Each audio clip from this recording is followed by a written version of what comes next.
Three cinephiles have come together to bring you strong opinions, controversial statements, epic battles, and plenty of fun. Introducing our host, the man who watches 52 movies a week, drinks 52 beers a movie, loves women but hates the woman. From the foreign land of Canada, our host, Moodz 616. He is widely known as the man who talks too much. His worst enemies are Postmaster P and Pee Wee Herman. He said Hellraiser was overrated and Leprechaun Origins wouldn't suck. He's the full-blooded half-Mexican, JP. Finally, we have the man who doesn't talk enough. He is best friends with Sean S. Cunningham. His favorite horror movie is Gummo.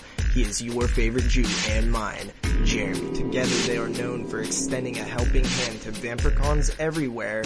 They are the 22 shots of Moodz and horror. Yes, y'all, it's going down right here. Episode 39 of the 22 Shots of Moodz and Horrors coming at you live. I am your host, Moodz 616. And of course, I've always got my two obnoxious but delicate 90s born and raised analytical and assertive film cellar dwellers with me. Holy shit. Of course, I've got NES Ruler 22, also known as Jeremy, and Double Shot J, also known as JP. What's going on, my accomplished brothers from multiple mothers? Yeah. What a intro. That was pretty awesome. You like that? That should be the next verse for your new rap song. Should make a 22 Shots of Moodz and Horror rap song. I just realized I had a lot of like adjectives that started with A in there. That was pretty random. Honestly, I think obnoxious, assertive, and analytical. That's pretty awesome. So, yo, what's going on, guys? Oh, Nothing. man. Just, kind of recovering from that fucking hell of a podcast we had last week. Yeah. That was a long show. I know we definitely got a couple comments going. I think that might have been the longest podcast I've ever listened to. Yeah, I saw that too. It's definitely not, but I think we had a lot of recording or a lot of content that didn't ultimately end up in the final show. We always have like a lot of downtime where we're taking breaks or whatever, and that the actual sitting felt like forever. What was it, like 8 hours, 7 hours or something? It was like 10 and a half. Oh my. Yeah, we were. That was one of the longest Skype sessions we've had in months. Yeah, it was 10 and a half or so. Yeah, it was long. Well, that was a good show though, man. That was like a good, fun, entertaining list. I liked hearing you guys' list. I had a lot of fun with last week's show. Yeah, those are really fun episodes to do because you don't just. I don't know, man. It's not like I feel pressure when I do the show and stuff, but that one just felt so I just felt at ease. It's like a list you made and you're just like, okay, this is the best of. These are so easy to talk about. And you just kind of roll with it. And it was really interesting to hear.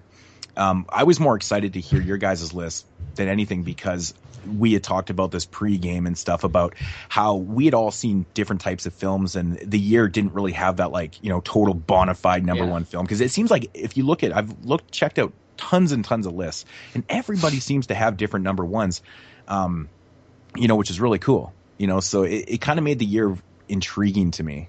I like that. I also think, we did so much preparation for that show with watching as many films as we could get to, especially during the final stretch, like the final couple weeks before the show aired.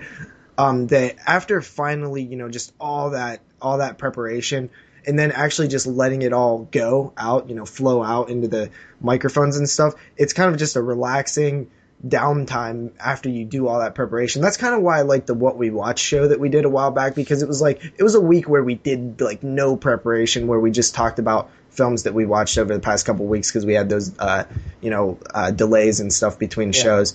And every once in a while it is nice to have those because, guys, we do this show week after week. It after doing a lot of the preparation, it's nice to kind of just chill out and do something like simple for once and different. Like that top 10 show was a little different. We only did one of those and it was a year before. Yeah, it's pretty interesting when you explain it to people. I think they think that we just kind of, or like, some people, they don't really realize understand. Do they think that we just like, okay, this is 10, 9, 8, 7. Yeah, we don't actually talk about them in detail and things like that. Well, it's also the fact that I think they're just kind of misinformed, or they just don't realize how much prep we actually put into these shows. Like, a perfect example is, so I had another meeting. As everyone knows out there, I'm going through an adoption process, and so one of our last meetings was actually this past Monday.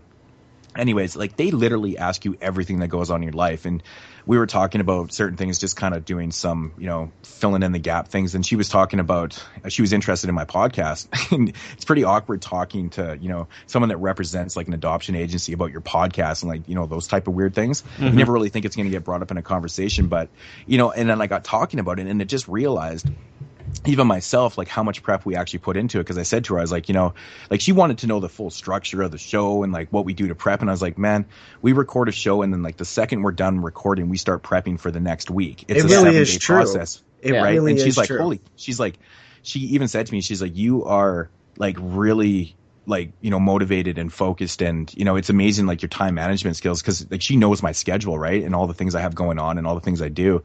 And she's like, do you guys, do it bi-weekly or whatever? And I'm like, no, we really do it every week. We miss the odd show just because of certain things that happen in life and stuff. But I mean, since we've come back to doing the show, we've actually managed to only miss 2 weeks in like 4 months, which is really fucking phenomenal. I mean, this is the 17th episode back in season 2. Yeah. So, we've almost done as many as we did in season 1, and we still have like months left before we're potentially going to take a break. But, long time. It's only January. And that's the thing. And she was like so impressed. And I'm like, yeah, this is what we do. And she's like, man, you're so passionate. And it was a really interesting conversation explaining it to somebody. And then she just totally got it. She's like, it's, wow, you guys put a lot of preparation to it. I'm like, yeah, we don't just press record on Skype and then just start bullshitting about anything. What did you think about, do you tell her about your collection?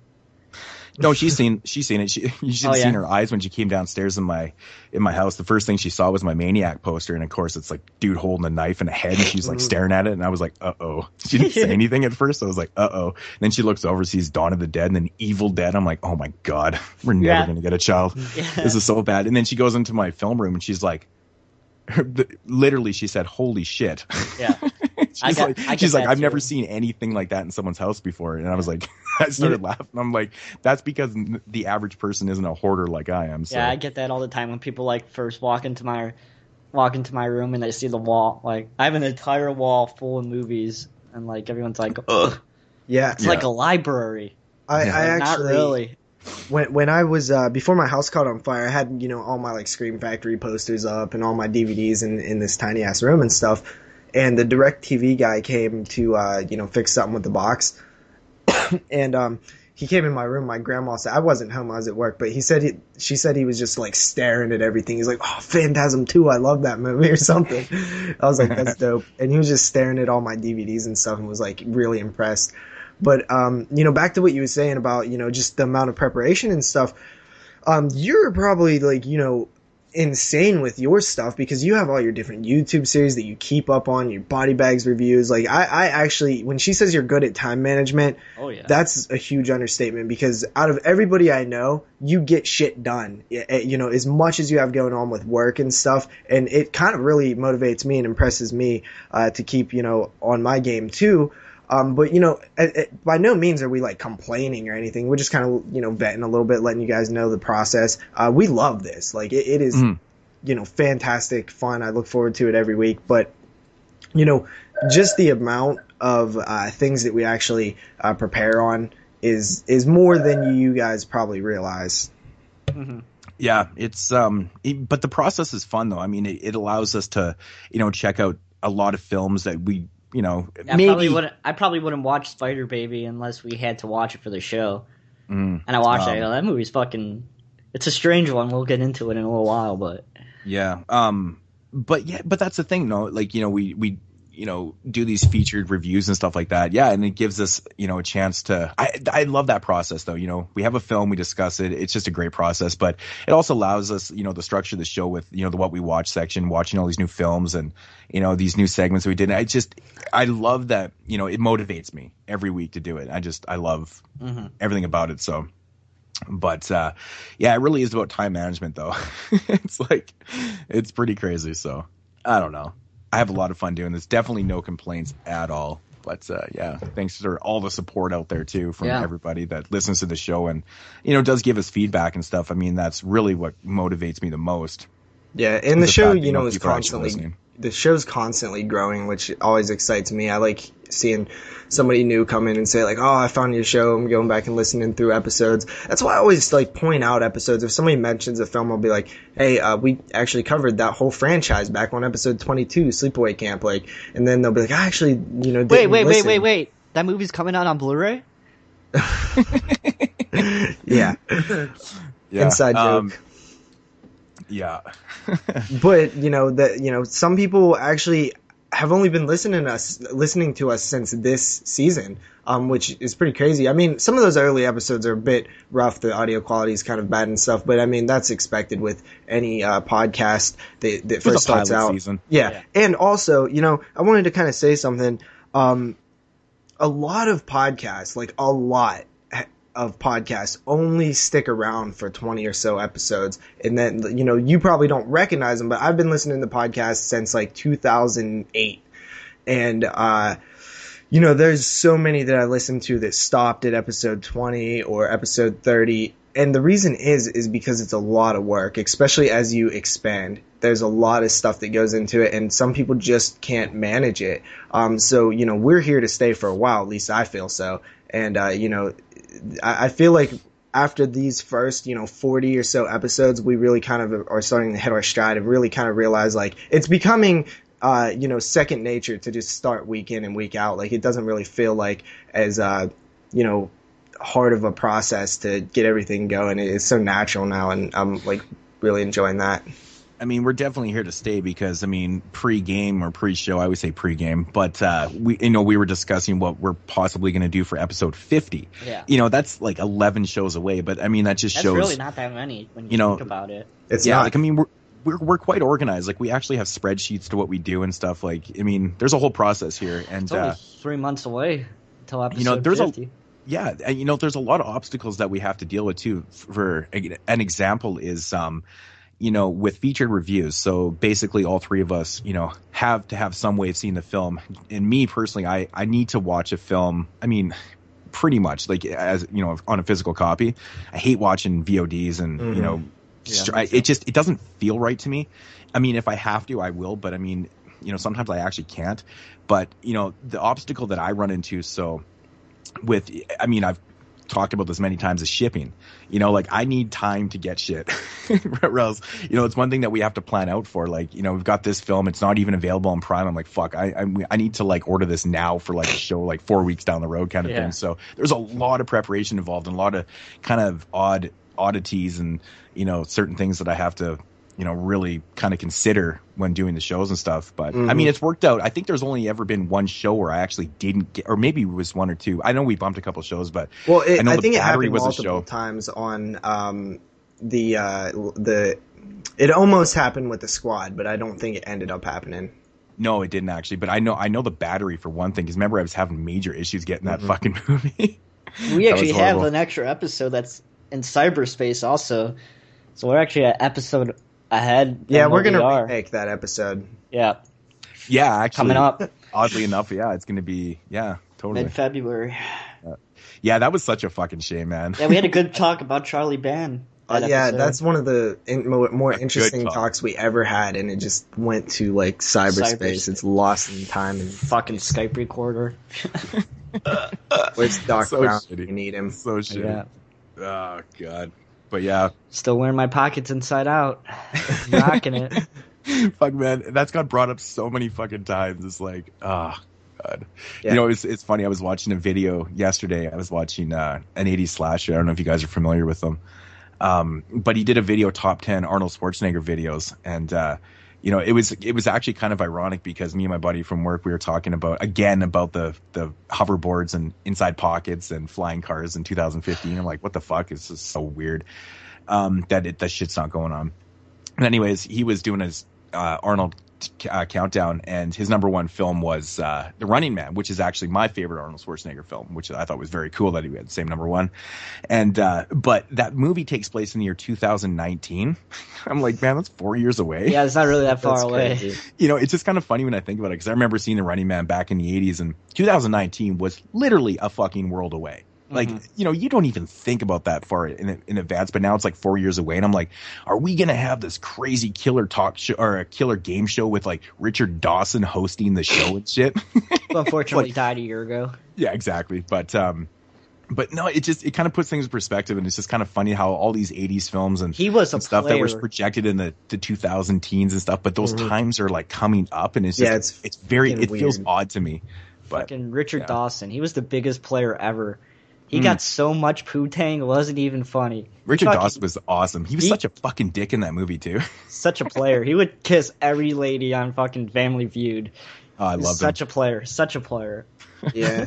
But also, you did mention episode 50. If anybody out there has, like, any idea of, like, something, we got a few ideas kicking around, but maybe something we haven't thought of, like, drop it. Like, a show that maybe we haven't done, some type of show, some kind of theme or something, drop it in the comments on the Facebook page or Moodz' channel, and we'll definitely consider it, because episode 50 is coming up in a couple months, like Jeremy said. 3 months. Yeah, it's all up in the air. We've been just kind of beating around the bush and throwing around ideas and stuff, but not really too sure what we want to do. Episode 50, though, it's got to be something special, right? So, but yeah, that is still a little bit away. Honestly, it's like 11 weeks, though. It's not really that far away. I know it really isn't, because I remember when we came back and did episode 23, and now it's like episode 39. It's like, it just seems like it was, last week, kind of thing. It's fucking crazy how time flies. We have so much content. It's crazy when you think about it. Yeah. Oh, yeah. But yeah, this season's been really enjoyable. We've done a lot of different things and, really good stuff. But yeah. But episode 39, holy fuck. So crazy. But what do you... Let's wait till we get to like episode 107 and you're saying, episode 107. Yeah, remember when we were talking about episode 39, we're going, damn, we made it this far? Yeah, which we actually beat... That's only really a year away. What did he say? He said we'd stop at 32. Yeah. Haha. Who's laughing now? Fucker, David K. laughing now? It's good to see David back, though, man. He's back posting, being his sarcastic self, and it's good times. But he's still promoting, like, upload a video, and next thing you know, he's sharing it all over the fucking place, and yeah, he's being supportive, so that's cool. But yeah, his sarcasm is cracking me up, man. He's fucking right back to it. I'm just like, David never left. Him and Sack, man, their sarcasm is kind of insane. Especially Sack. Sack is one of my favorite posters on the page. Seriously. Like yesterday on Austin's page, where he's like, "Do you see any naked dead chicks with nice tits?" And I was laughing so hard. Of course, I only out of Zach's mouth, right? Zach is an interesting cat. Pumpkinhead 2, way better than Pumpkinhead 1. I tell you what. I know. Sometimes, like, I say to Zach, I'm like, I don't even know how to fucking, I can't decide if you're being serious or not, if you're just trying to fucking, stir up the pot here. I mean, it's not very often you hear someone say Pumpkinhead 2 is better than 1, or that they liked it even more, because Pumpkinhead 2, I'm not going to get into it again. Yeah, you don't like Pumpkinhead 2. I personally do like Pumpkinhead 2. I am not a fan, man. But Pumpkinhead 1 is like a serious classic horror. Want to know what I like? Pumpkinhead Texas Chainsaw Massacre 2. Me too. Right on. Yeah. Good times. But yeah, JP, do we got any news this week? We do have some news, not a whole lot. I mean, I'm tired of saying it week to week. There's just no news, really. It's pretty much the same thing, like, from week to week. It's like, end of the year. Let's just not have any good but news. It did seem like it's starting to pick back up. I have a feeling within the next month, we'll start seeing, like, a heavy dose of news again. The first bit of news is Jeremy actually commented on this when it was shared. It's so funny. Sometimes I'll get news and I'll write it down, and then seconds later, somebody will share it in the Facebook page. And I debate on whether or not to keep it in the show, since it's like shared with the majority of people that listen to us. But I know there's people out there who aren't part of the group who listen to us too, so I decided to keep it. Friday the 13th, the game. This is not that much horror news, pertaining to film, but there were some interesting things in the articles that do relate to the actual film. I really, really, really do not think it's going to happen. Because if you go and you open up this nice edition of Halloween 2, and you open it up, you have this. Yeah, that Chucky game. And this fucker never happened. It did pissed happen. me It was off. made. There was footage. They canceled it. Yeah. I remember opening up Halloween 2 and seeing this flyer for Chucky game, and I got so excited. So hopefully it actually gets made. I do think Let's this see. one will be made because of like some of the stuff that they talked about, but apparently it's going to be a cooperative, competitive multiplayer predator/prey horror. That sounds shitty. It has a small group of survivors where they'll probably have to use different resources around the different locations of the game set, and they'll be facing the one probably more powerful Jason Voorhees. So it's like it kind of reminds me of some different games that I used to play where it's kind of like 3-on-1 or something, and the one is just stronger, but the three all have like certain things that are beneficial to them, while one, it's like Left 4 Dead style. Yeah, I was just gonna say that. My only question is this a remake or a reboot? Of the NES game. It's a I just, the movie not a that came out, everyone's like, remember the remake or the reboot? Remember that argument with the film? Oh, this would be considered a reboot. I don't think anyone got my joke. I think it kind of flew over everyone's head. No, I understood it, but I was like, but yeah. So I mean, does not sound interesting to me. To be it does to honest. me. I think that Yeah. sounds fun. Mm. I could just picture, as long as like the. I feel like it's going going to be extremely. It's going to feel extremely cheap and shitty.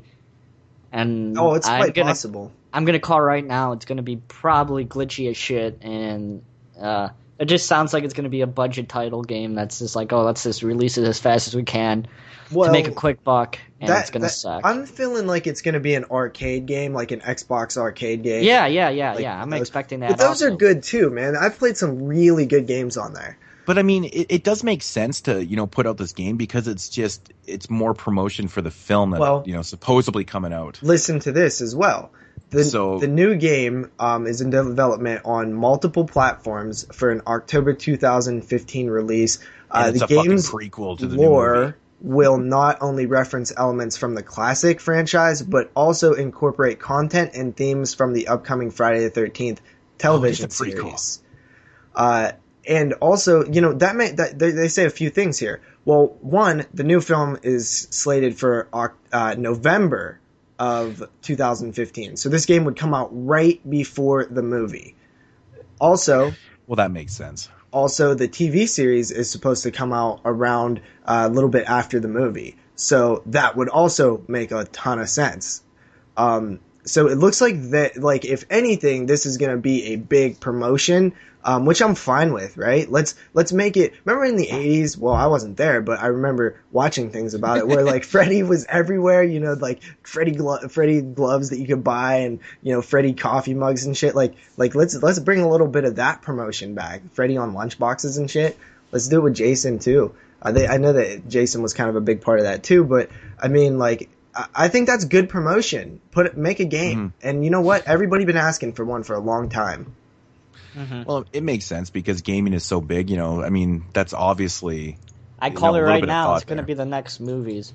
It's going to be TV, video games, and then movies are going to be pushed back. And then there's going to be wait, let me finish. There's going to be a reinsurance of film, and it's going to boost back up above TV and video games. But I'm predicting right now video games are going to be the next big art form. Well, they already are. Yeah, but they're not as big as TV and They've been movies. They've been incorporated already. I mean, look at South Park. I mean, the last 4 episodes of, I think it was season 16, was the video game, right? Yeah, but there's so many expansive ways to tell stories in video games that maybe aren't possible in cinema, and people are realizing that stories that are being told in mainstream cinema right now is pretty shitty. So I'm just gonna stay home and play this video game that's a million times better and more interesting than anything that's in the cinema right now. And that's going to influence game designers to make and release better games. And it's just going to make the film industry plummet a little bit. It's not like it's going to go away or anything like that, but it's going to drop like it has in the past. I think they're kind of unrelated, to be honest. I think that, video games have the unlimited potential to get as big as they possibly ever can. But I still don't think that has anything to do with film decreasing. Like I feel like there's room for both in both worlds where people will still do just as many of both of them. I don't really feel like if games get huge, way big, that it's going to necessarily have any effect whatsoever on the film industry. I think that both can live and coexist in the same world, and I don't think there's that much crossover as we think with fans. Like, I don't think there's that much crossover. I just don't game like I used to, so. Yeah. But you do have 3 Xbox 360s, of course. No, I've got 2 PlayStation 3s. That's it. Oh, sorry, 2 PlayStation 3s. But yeah, I don't know, man. I don't know how I feel about it. I mean, I don't really care. I'm just looking forward to the movie and the TV series, to be honest. But yeah, I don't really think it's going to affect me. So yeah, I think that also Cunningham hinted that an experienced game studio is going to be developing the film or the game. Well, I'll believe it when I see it. Yeah, well, some people like to be just fucking negative as hell. I'm not being negative as hell, asshole. They got me all pumped for the Chucky game, and they fucking bailed. That Chucky game looked like shit, dude. I don't care. This is what this game's gonna look like. That's why the Saw game was shit. Yeah, but that was some fucking... I don't know. That was freaking THQ. They're a big company. No, that was Konami, actually, and they're like... There was a Saw game? Fuck. 2 of them, actually. Shows how much I know. I don't know. I just think it would be easy to make a Friday the 13th game. It doesn't have to be like big in story. It just has to be like kind of fun, right? Mm-hmm. I mean, I don't know. We'll see. I'm not as big of a gamer as I once was, so I would just grab it just for the sake of like playing as Jason in something. That'd be pretty cool, but I mean, it's probably not going to be like a big blockbuster title or anything. Yeah. So after that, we have Lionsgate have announced that they will be releasing the film The Voices on VOD and limited theaters on February 6th. This stars Ryan Reynolds. I guess it's a horror comedy. The genre-bending tale centers around Jerry, a lovable but disturbed factory worker who yearns for attention from a woman in accounting. When their relationship takes a sudden murderous turn, Jerry's evil talking cat and I don't know that word, talking dog lead him down the fantastical path where he ultimately finds salvation. Yeah. Sounds like shit, huh? Yep. I didn't even know what to say about it, man. Sounds like ass. What a fucking stinker. Yeah, man, to be honest, that just sounds like shit to me, dude. I don't like films like that.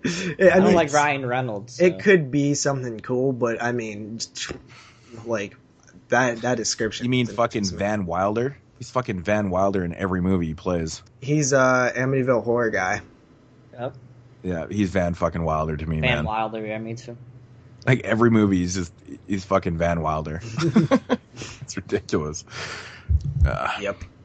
So after that piece of shit, we have The Purge. We have The Purge 3.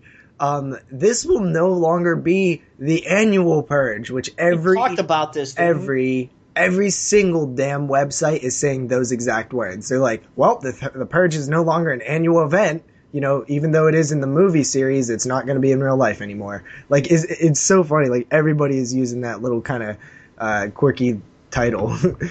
But yeah, so The Purge 3 was supposed to come out in July of 2015. It has now been pushed to July of 2016. So it's no longer annual.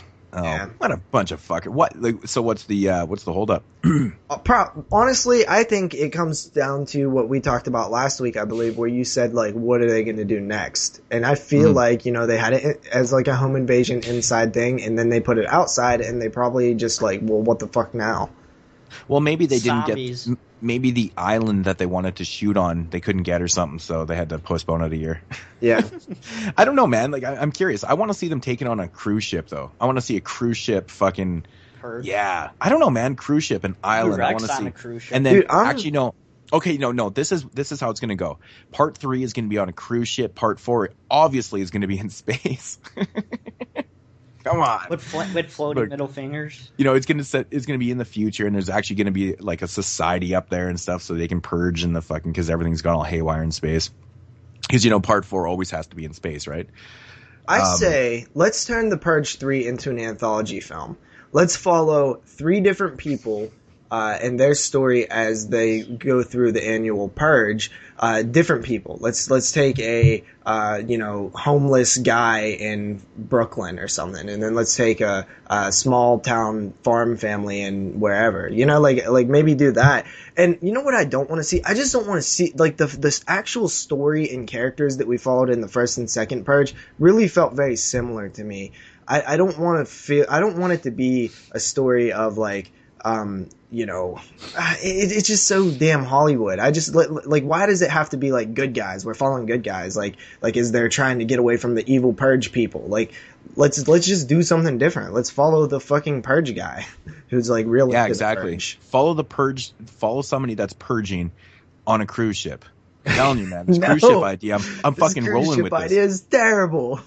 No, it's not, man. Fuck that shit, man. Should they take it on a train next? See, the coolest thing about a cruise ship is that you can't escape it, dude. Yeah, you you just just train blow up either. the ship and then it's done. No, but then you kill yourself, man. Fuck that shit. No, you got to be on a cruise ship, man. I don't even think you understand how big these motherfuckers are, man. They're like cities on water. You know, there's so much area to explore in these things, man. I like the idea of being on like a secluded area, you know, and you got 24 hours to fucking live or die. See, you're like the it. guy who, when they was making Speed 2, you was the guy in the back of the room who was like, set it on a cruise ship, let's do it. No, that's different. I was in the back going, really? Keanu Reeves again? But he's not in. Yeah, he's Speed not in 2. Speed 2. Oh, yeah, that's right. He's not. That's right. That's Yeah. fucking... But I mean, honestly, I'm a little bummed I- out. I kind of was like, I like The Purge too, so I was, Yeah. I mean, that was the obvious choice, though, after the first one was to take it to the streets. But I mean, there's, like I said, with the Purge, the idea of the Purge is that there's so many possibilities, you know, I mean, they should definitely roll with the fucking, you know, the cruise ship thing. I mean, I think that's the best idea. I think your anthology idea is kind of a waste, though, because you could have all those stories into separate films. But, you know, there's really endless opportunities for this franchise. Like, I mean, it's kind of a shame that they're not putting out one a year, but... Well, I thought The Purge was going to be the Oh, next Paranormal Activity, the next Saw, the next Friday the 13th, or whatever film you want to put in its place. But I'm a little uncertain because we've seen this with Paranormal Activity. The moment that they let up for a year, the franchise, although still successful, it's nowhere near as big. When they went from Paranormal Activity 4, skipped a year, and then put out the marked ones, that's when the franchise kind of dipped a bit. And I feel like if you're not there every year, something else is going to take your place. That's kind of like, Friday the 13th, part, 8 to 9? Yeah. Right? Like, how many years was that? I think it was about 4 years. And then 89 to 93, I think. Yeah, 89 to 93. So it was 4 years. And then all of a sudden you get Jason Goes to Hell. So, I mean, the franchise literally went to hell. Bad joke, but, you know, it's what happens. So Bad joke, but fitting.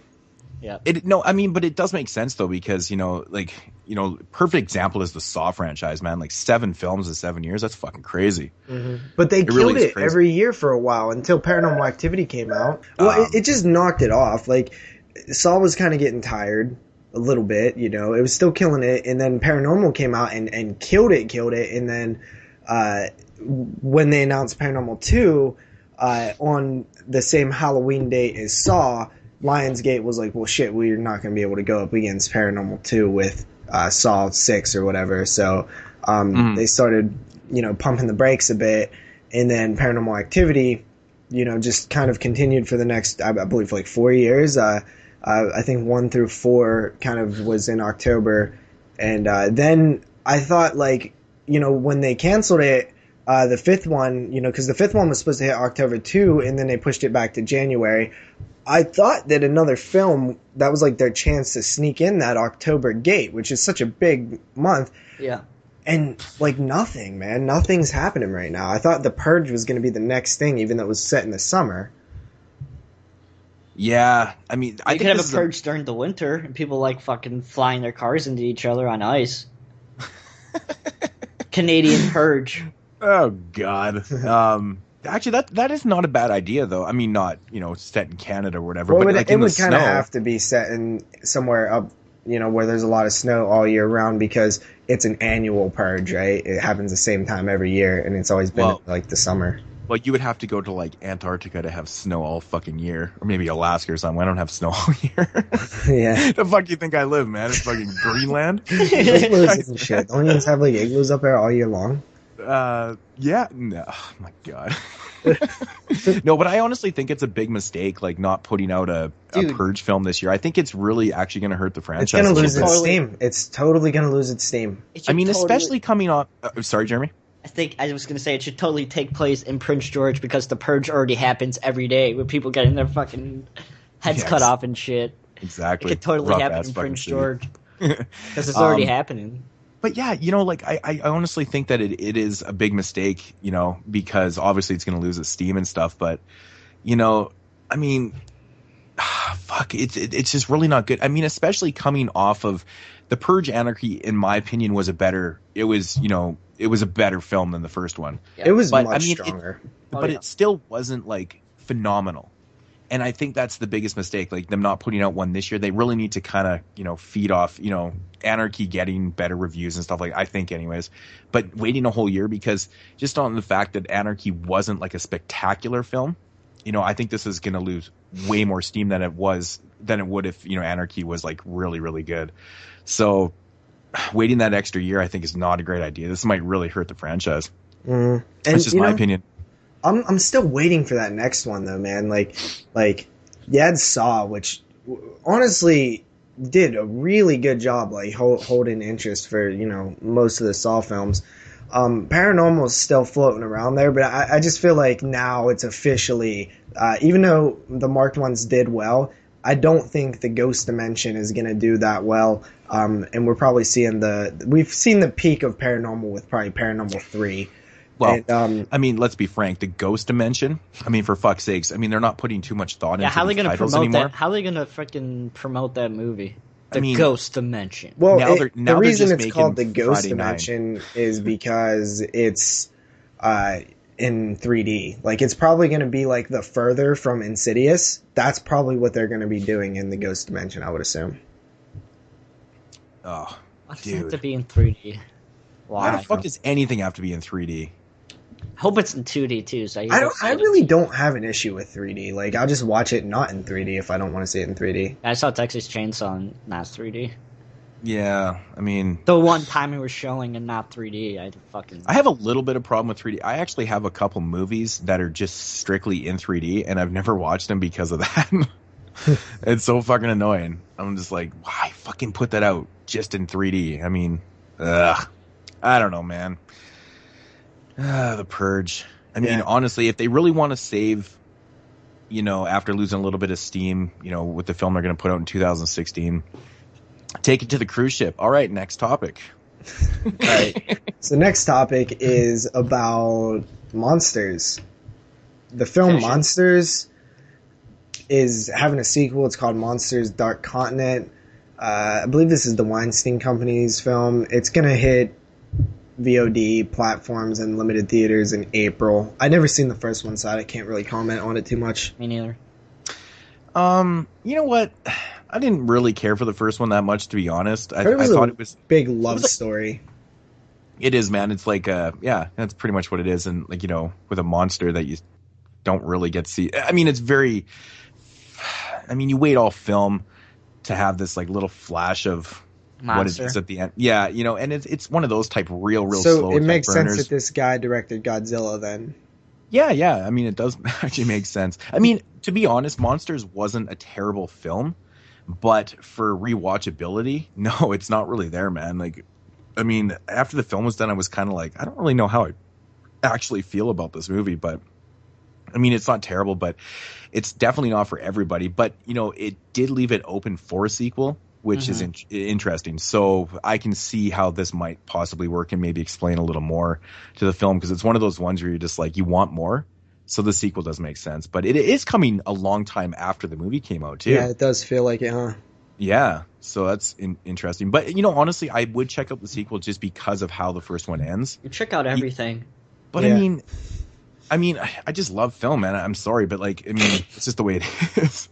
I feel like I have to apologize. Jesus Christ. No. I think what he was getting at is, he's interested in seeing it, even though he sees everything. He's interested in this one. Yeah. Mm. Yeah. Yeah. So after that, we have Bates Motel Season 3 has its premiere date set, and that is March 9th of 2015, which is right around the corner. Cool. Nice. Have you guys still seen any of it? No, it's probably another series that, it's going to run its whole fucking length of the show, and I'll buy all the seasons, and it'll end, and then I'll start the show. Yeah.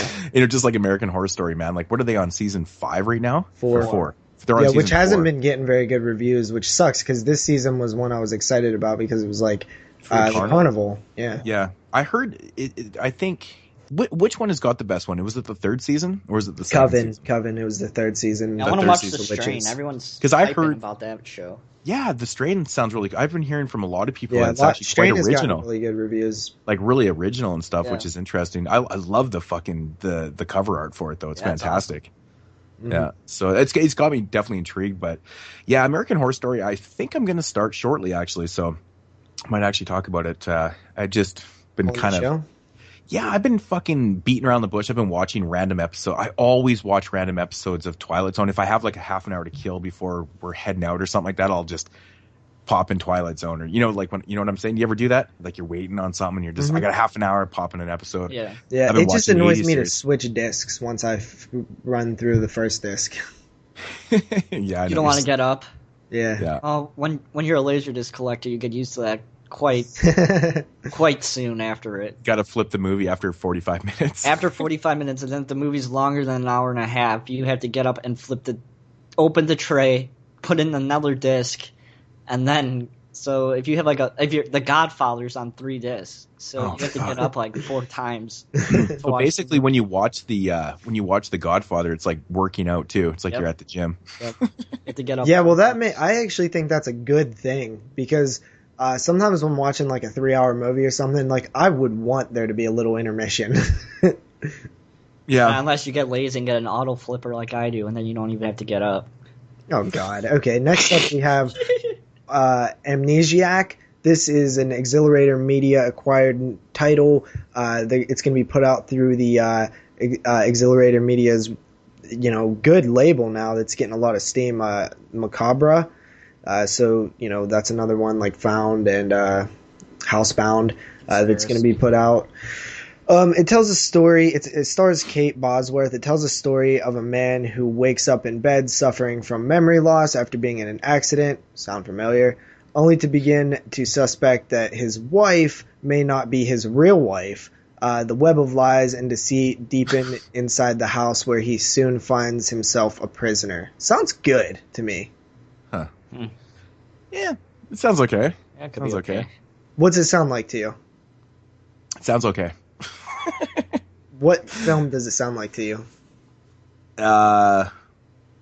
It definitely sounds like something. I can't Misery. quite put my finger. I was just gonna say that. Oh, totally. Yeah, I was just gonna say that. So this guy gets in a wreck. He wakes up, and there's this woman taking care of him who is acting like his wife. And it's only later in the film that he realizes, like, hey, wait a minute, this doesn't. This bitch isn't my wife. Probably isn't my wife, or is it? So he either has like amnesia or she's fucked with his brain somehow.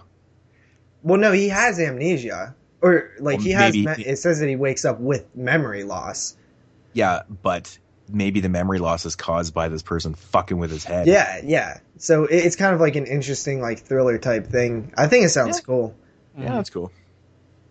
After that, we have some more news about another DVD release. This is Tremors 5. We talked about that this is, going into production. Something very interesting happened with Tremors 5. It had a 2016 release date. Not no more. It has a 2015 release date now. They actually are releasing the film ahead of schedule. It's going to come out in October on Blu-ray and DVD. Well, I think the Purge franchise should take note of this. Yes. This is weird. Tremors though. is gonna run it out of town. Hell no. Fuck, I can't believe they're actually making a 5th Tremors. Like, they're not rebooting that series. They're actually making another I sequel. know, that's really cool. It's Crazy. shot in South Africa, I believe. And it stars Michael Gross, of course, who is Bert from the series, the only guy to be in all 5. And it has a new co-star, Jamie Kennedy, from the Scream series. Jamie Kennedy, that's Yeah, random. where the hell has he been? He was in that one like Malibu's Most Wanted movie, and then he's like gone. He's in production for another hidden camera show. Yeah, but I mean, dude, I love the series. 1 through 3 is my shit. 1 and 2, I think 2 is like one of the best direct-to-video sequels ever made. Let's see, his last movie was called Bro, What Happened? Oh, that's such an amazing title. Bro, what happened? Look It's at like, the dude, cover. where's my car? Gnarly. Worst cover Yeah. ever. So I think that Tremors 5 will probably not be that good, but I'm sure it'll be better than Part 4. Has to be. Yeah. Probably a lot of CGI too. That's one franchise I need to, revisit, man. I haven't watched those fucking I movies think forever. you're going to be very surprised how well the first one is. You've probably seen it recently more than the sequels, but the first one is actually like a damn good movie, like an A-list movie. Number 2, I think you'll be super surprised at how well of a sequel, like how good of a sequel it is. It's really very good. Yeah, like I said, I've got to do that sometime. I'll All right. definitely revisit those before the 5th one comes out. Maybe I'll watch them in sequence. Yeah, maybe we'll do a Tremors show next October. JP's hyped. Maybe we should do a Hellraiser show too. Oh God, I That's would some love to shit. do a Hellraiser show. Nah, after sitting through 5 through 8, I don't know if I want to do that. 4 through 8. No, 4's 4 okay. through 9. 4's okay. It's not the best, but it's way better than 5. I think there's 9 of them. 5 through 9. Yeah, the first 4 are definitely watchable. Anything Yeah. after that is like it's pretty. All the ones that were it's released almost- in it's theaters pretty were tedious. watchable. Yeah, but I find those ones to be the most interesting to like hear about for some reason Mhm. because they're not Hellraiser films. Like I've always wanted to see a documentary on the whole series just so I could know like what the hell was the process of making these. Mm-hmm. Write a script, and then at the last second, go to page 80 and write in Pinhead. There you go. No, you just pepper them in. You just pepper them in a little bit here and there. But I mean, like how did they pick the script that is going to be a now Hellraiser film? Like I don't know. Like I'm just kind of like interested in the It's history. probably the one that fell off the desk. They're like, oh, that's the chosen one. Yep. It's the chosen one. Yeah. Awesome. So. But After wait, that, is it going to have shitty rap music if it's the chosen one? Just like Yo. somebody else that we know? Okay. Next up, we have Dog Soldiers. It has been delayed. It has been delayed for, in my opinion, a positive reason, and that is they're working harder to try to get a new transfer done. What do you guys think? I mean, it's a good reason. I mean, obviously, we don't want to see a shit transfer, especially after how long this thing has been. Yeah. The process has been. Been a long Yeah, time. I mean, whatever. I mean, it's not like I'm fucking fiending to see it. Yeah, it's not like that New bad. Grateful. Yeah, It's this not like isn't. This you know, isn't I- a release that. Sorry. You know, Go I mean, ahead. just honestly, like I have the DVD, so I can watch the movie. So I mean, they just need to take their time and put out the best possible edition of it, and I'm fine with that. If it comes out, at the end of the year, it's cool. Why rush it, right? Yeah, Dog Soldiers is a film that I have on DVD, and I'm not overly in a rush to upgrade. If I am going to upgrade it, I would like it to be really worth it, right? So I mean, Exactly. I'm fine with that. It's not something that I'm like really looking forward to, like Hellhole or something that just like destroys me when it got delayed, or it canceled with Hellhole. But Canceled. this film is just something that I can wait on. Like I'm not in a huge rush. I really like the film. Don't get me wrong. It's a fucking fantastic werewolf film. But ultimately, at the end of the day, it's strictly an upgrade, right? Yeah. I mean, the titles that I get most excited about are the ones that I don't have or the ones that have never been released, and so this one, yeah, I can wait for it. So Yeah. All right. After that, they announced a new film, Scream Factory. It's going to come out April 21st, and it is another Chiller film. This is a Creature in the Woods feature, Deep in the Darkness, which premiered last year on Chiller, both Blu-ray and DVD. Where's Chilling Visions 2, Scream Factory? Come on. I don't know, but this film was from the creators of Dead Souls. But I don't know, dude. I like those creature features, especially Beneath that they put out, so looking forward to this one, I guess. We'll cover it. Yeah. Yeah, I was wondering, man, what the fuck was up with the Chilling Visions 2. I know, I want to see that shit. Yeah, like I was really hoping that they were going to pick that up. And I'm kind of disappointed that it hasn't been announced. First one's actually really good. Yeah, we should... Hey, everybody listening, as soon as you hear this part, go on Scream Factory's page and say, what's up with Chillin' Visions 2? And we might get a response if enough people do it.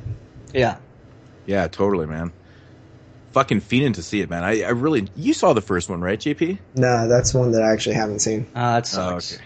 Yeah, it's actually quite impressive. Yeah, like, it's really good. It was one of those anthology films that at first I didn't really know what to expect because I was like, okay, they're, I like the idea of what they were doing with the senses and stuff. But it was really about execution. I thought it was really well done, man. Yeah. Really cool how they kind of tied in everything. And only one shitty story out of all of them, so. Kind of subtly, they kind of, it was good, man, especially for like a TV-made film. Yeah. Yeah, so, I mean... Chiller TV is hit and miss, but I think they have potential with all the releases. That Animal film that's coming out that we're going to be covering, that one's actually got some good reviews, so we'll check out that one. Mm-hmm. Mm-hmm. After that, Scream Factory announced Howling 2, 1985, will be coming out later this summer. Man, I'm just going to buy it just to watch the end credits in HD. Because the ending credits is the best part of the movie. Howling 2 is such a fucking it's such a guilty pleasure. I mean I hate using the word guilty because I don't feel bad for liking something like that, but the movie's fucking terrible. No, it is fucking terrible, but Sybil Danning, she's fucking gnarly, and the ending with her tits are fucking hilarious, man. It's just really one of those movies that it's just like beyond me how bad that film is compared to the first one.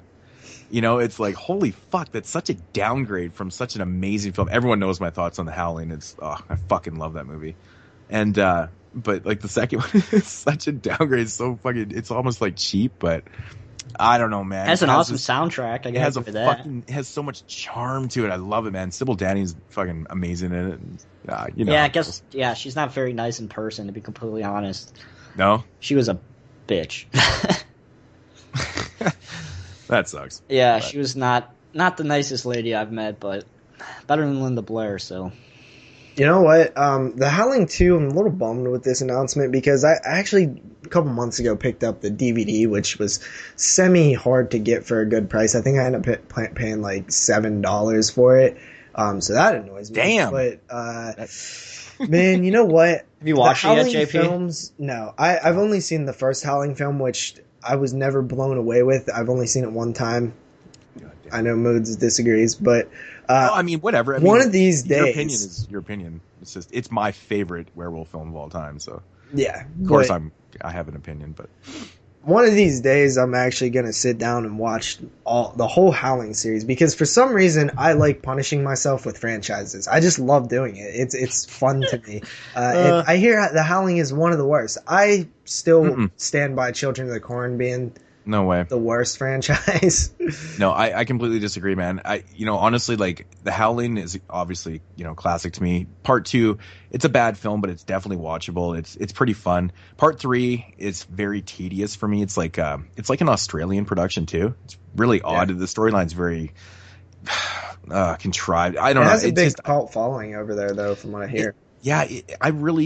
I know it definitely has its fan base, which is interesting, but I can understand why people would like it. I don't really care for it. Part 4 is a piece of shit. Part 5 and 6, I actually really do like. I like both of those movies. They're very interesting.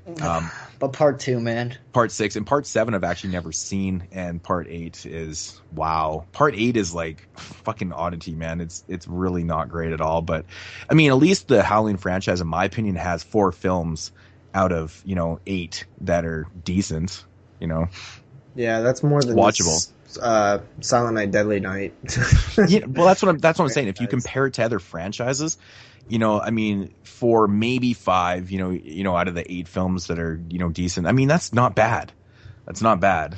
Yeah, but I want to know how desperate Christopher Lee was when he was sitting there and he's like, "Oh, look it, Howling 2. I'm gonna read the script. Hey, this is a good script. Let's do this movie."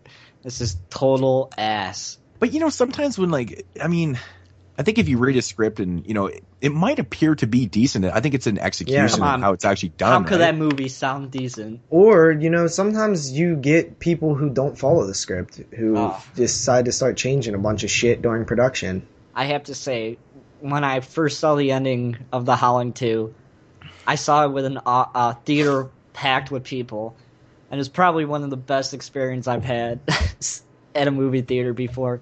Because it's out of the blue. It's just like, when you watch it, JP, you'll know what I'm talking about, and Moodz knows what I'm talking about. It appears out of nowhere, and it's hilarious. It's so funny. Yeah, that would be that. One day I'm gonna watch all those. It definitely is odd. It'll probably kick off around the time that Howling 2 comes out. And I want to know who that band is that's playing at the end. And with that said, that's the end of the news, except for Jeremy has a few different things. So right now I'm going to kick it over to him. Oh, my turn? All right. Got some Fright Rags news going on right now. So, got some new shirts coming out on January 14th. These are regular releases, not limited editions or anything like that. They're releasing 4 designs. 2 have been announced so far. The first one is a green Teenage Mutant Ninja Turtles demon spoof. Nice. It has all the turtles as demons, and it's green, and it has the Turtles font. It's okay. It's not really my favorite shirt. I'm not going to get it, but that's one shirt. And then they announced this awesome Day of the Dead shirt that is coming out, and it's really, really awesome. And I'm excited to pick that one up because it's pretty cool. It's one of the cooler ones that I've seen. They did some Day of the Dead shirts back a year ago or so, and I guess they're doing another one. It's pretty cool. So the Teenage Mutant Ninja Turtle shirt is $24, and Day of the Dead is, of course, $3 more at $27 because it's more of a licensed film. So of course they have to pay more royalties towards it. And finally, they have 6 new shirts that have been resurrected from the graveyard last week. We got a Beetlejuice shirt. We got the Beetlejuice shirt. We got the Cannibal Thanksgiving shirt that I've been wearing that you may see in some of my videos. Just probably one of my favorite Fright Rag shirts that was limited, and now, of course, they re-released it, which kind of sucks. But we got a Pinhead shirt, a Tarman shirt, the Blob shirt, and we have the Halloween baseball tee that I'm wearing right now. Got resurrected. Resurrected. So those are all $24. I don't think you have to say "re" in front of resurrected. Resurrected just means back. Yeah. Sorry. Re-resurrected. Re-resurrected. That just sounds funny. Okay. Jesus Christ. Those are all 24 minus 20%. So I was really surprised to see that Halloween shirt re-resurrected. Re-resurrected. Hopefully it's better than Halloween Resurrection. Yeah, I was really surprised to see that one. I was like, damn, that's cool, man. Fuck. I wonder if they'll ever do a Halloween re-resurrection. Re-resurrection. That was it for the Fried Rag stuff? Yep, that's it. All right. Well, I have a couple other announcements that JP didn't cover. These are notable to me because I'm a really, really big fan of the company. So, Intervision, which is Severin Films, that's just their other sub-label that they have. They announced another pair of Bruno Mattei films, which is fucking awesome, man. They're killing it with the releases right now, man. Absolutely killing it. So they announced Island of the Living Dead by Bruno Mattei, which is fucking fantastic, under the Intervision label, of course. And they also announced Zombies: The Beginning, which is another Bruno Mattei. If you look at the cover, it'll say Vincent Dawn, but that's one of his like 97 fucking names. Pseudonyms or aliases that he goes by, because you know the story. And of course, don't forget, coming out, I believe in February, the Definitive Guide Part 2 Video Nasties documentary is dropping on Severin 2. I believe that we covered that at some point, but it is coming out next month. So Yeah. just some goodness from Severin Films. Absolutely love the company, so I had to throw that out there. Dopeness. I actually want to see that Video Nasty's like one still. That's one that I want to check out. Dopeness. Oh fuck, man! It's so fucking good, man. It's so damn good. Like I watched everything. Like we watched all the trailers. Me and my buddy Dylan, we watched like literally like 13 hours of it, man. It's fucking awesome. Well, actually, no, he didn't watch like the first part, but we watched like all the trailers, which is that's like something that I see, so cool. That's something that seems like you would have to watch it with somebody else, or it wouldn't be as fun as it is. It is really fun to actually watch the talking about the movies and then all the trailers and stuff. The trailers are fun as fuck to watch, man. It's just such a good time. I feel like they'll only be fun if you're like watching it with somebody else to be like, that's fucking stupid. Yeah. It's like a perfect thing to throw on, grab some beers, just bullshit, because you don't really need to pay 100% attention. You get the picture, right? And you need to get Shock Festival, man. I keep telling you that. Yeah. But I highly recommend. I'm really looking forward to part 2, man. Fucking another 13 hours of goodness. So yeah. Alrighty, so that's gonna conclude the news and the releases. Oh well, we didn't do the DVD releases this week. I know, JP. I'm getting into that. All right, so getting into mood swings. Like JP just noted that we hadn't got to that.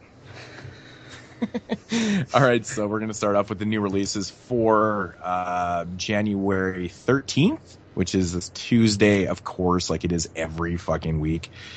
I mean, again, it's very kind of scarce. It's picking up, though. There is a few, I shouldn't say more notable titles. There's just more titles than the previous couple weeks. But first up from Scream Factory, we've got Supernova, a Blu-ray release. You buying this, Moodz, of course? You're going to be the only one? Oh, God. I'm buying it. Oh, really? This movie is really, really not good. I told JP before, it's really fucking bad. I honestly don't understand this release because it's not a horror film. It's like a sci-fi action adventure type film. Yeah, but is Ninja 3 a horror film? I mean, it's got supernatural elements. There is something there. This movie is like, I don't know. You'd have to see it, man. It's not great. It's not great at all. I feel like I've seen it before on the Sci-Fi Channel.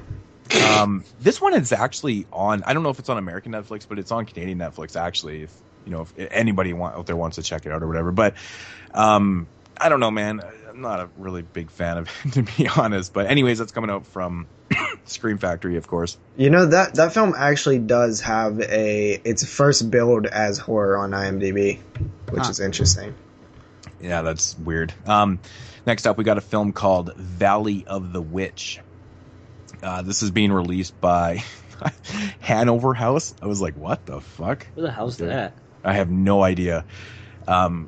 Maybe it's another one of those made-up studio names on Amazon. They always just kind of throw their own shit in there. Valley of the Witch, I'm assuming it's a witch film. Doesn't really look that intriguing, to be honest. Next up, we got a film called Not Human. This one is being released by Peace Arc Trinity. How are these people? I don't know, man. This is making me fucking laugh when I was going through this pregame. I was like, what the fuck is with these studios? This one kind of looks like a post-apocalyptic type deal. It's got a dude in an army suit with a fucking huge gun and a handgun and shit blowing up. And looks like shit. Maybe it's like an alien type. I don't know. Maybe it's post-apocalyptic. I don't know. I'm not going to sit there and read the looks like a goddamn video game. It does. It looks bad. It looks bad. Then we got I believe this is like a one of those box set type deals, 13 fright-filled films at death's door. This is probably, it is released by Mill Creek. Oh, Mill Creek. It was one or the other. It's like Mill Creek is the other Echo Bridge, and Echo Bridge is the other Mill Creek. This one has a couple interesting titles on here because I'm sure maybe these are public domain, but this one actually has Funeral Home on it, which is interesting. Really? Yeah, that's very interesting. I've never seen that on like a compilation pack before. I'm curious to see if it's a good transfer or not. Yeah. Because that only has that shitty release. Yeah, I really fucking doubt it, man. That is no way going to be a good transfer, dude. No, because you look at the films on here. If it's like $5 at Walmart, it's kind of worth it just to gamble and see if it's any good. It's interesting. They got Lurkers on here. That was actually recently released by Scorpion, last year, in a double feature. That's interesting to be on here. But what's this called? Lurkers? No, the set. Oh, the set is called At Death's Door, 13 Fright-Filled Films.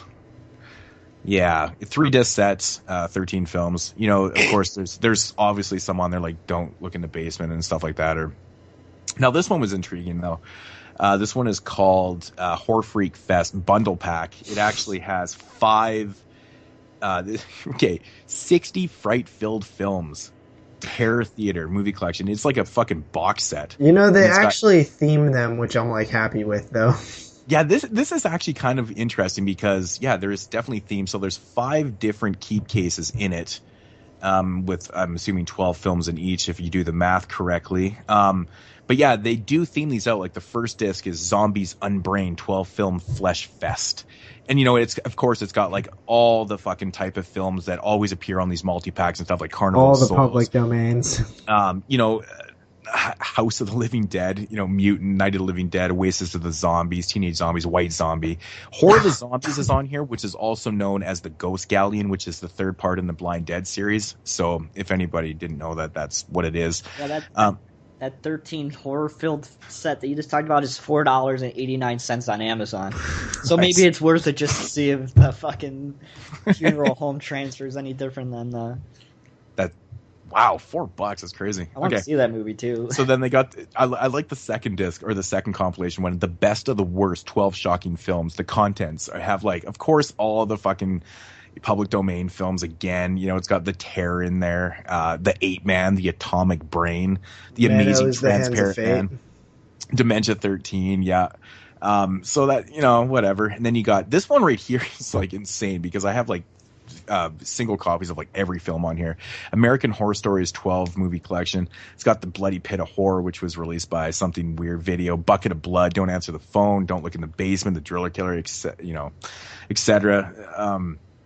But now this one, the third one or the fourth one is interesting. It's called Freak Show Cinema 12 horror films. Now these are all newer type films and I haven't heard of any of these, so these are probably really low budget, maybe Shot on video garbage, whatever. But I haven't heard of one film, so that one actually kind of intrigued me. Like Ground Below, By the Devil's Hands, The 666 Killer. Ooh, sounds terrifying. Cold, Creepy Feeling, Paranormal Exorcism. Oh my god. Paranormal Exorcism. It's called Cold, Creepy Feeling, and then subtitled Paranormal Exorcism. Oh, that's man, insane. Man, a lot of these ones are all like that. It's like Dark Measures, Gang Warfare. I don't know, all man. kind of drug ones below that. Yeah, it's really, but all these movies are from like, you know, the mid 2000s to like present kind of thing. It's really trippy. And then the last one is Taboo Tales 12 movie collection, and it's got like, oh man, these are really old school too, from like the 30s and 40s and 50s, and a lot of these ones. Madness, Reefer Madness. Oh, Reefer Madness that's crazy. The Marijuana Menace from 1937. Can you believe that there was a film that came out in 1937 that was called The Marijuana Menace? Why Reefer Madness came out in? Babies. I know, but I don't know. That just sounds funny, man. I want to get that documentary about the people who, about the car crash films that Tom talked about. There's a documentary about like the accident films that used to be shown in the school. Like, that sounds fucking cool. That's funny. Then, of course, we got a film called Night Crew. Now, looking at this cover art, it just instantly reminded me of Nightbreed. The way the fucking the font is and stuff. I don't know. It just reminded me of that. It's starring Danny Trejo and Jason Mewes. Oh, gotta get it. Got my name in there. That's fucking awesome. Jason Mewes isn't even on the fucking cover. So funny. Well, hopefully he speaks more lines than Silent or Deadly. Yeah, released by E1. I don't know, man. Danny Trejo appears in every fucking movie. Yep. It's ridiculous. We got a double feature, sci-fi double feature here. Krull and Space Hunter. Yeah, I love Krull. It's fucking amazing. This is one film that I've been interested in seeing. Honeymoon is coming out from Magnet. I know this one.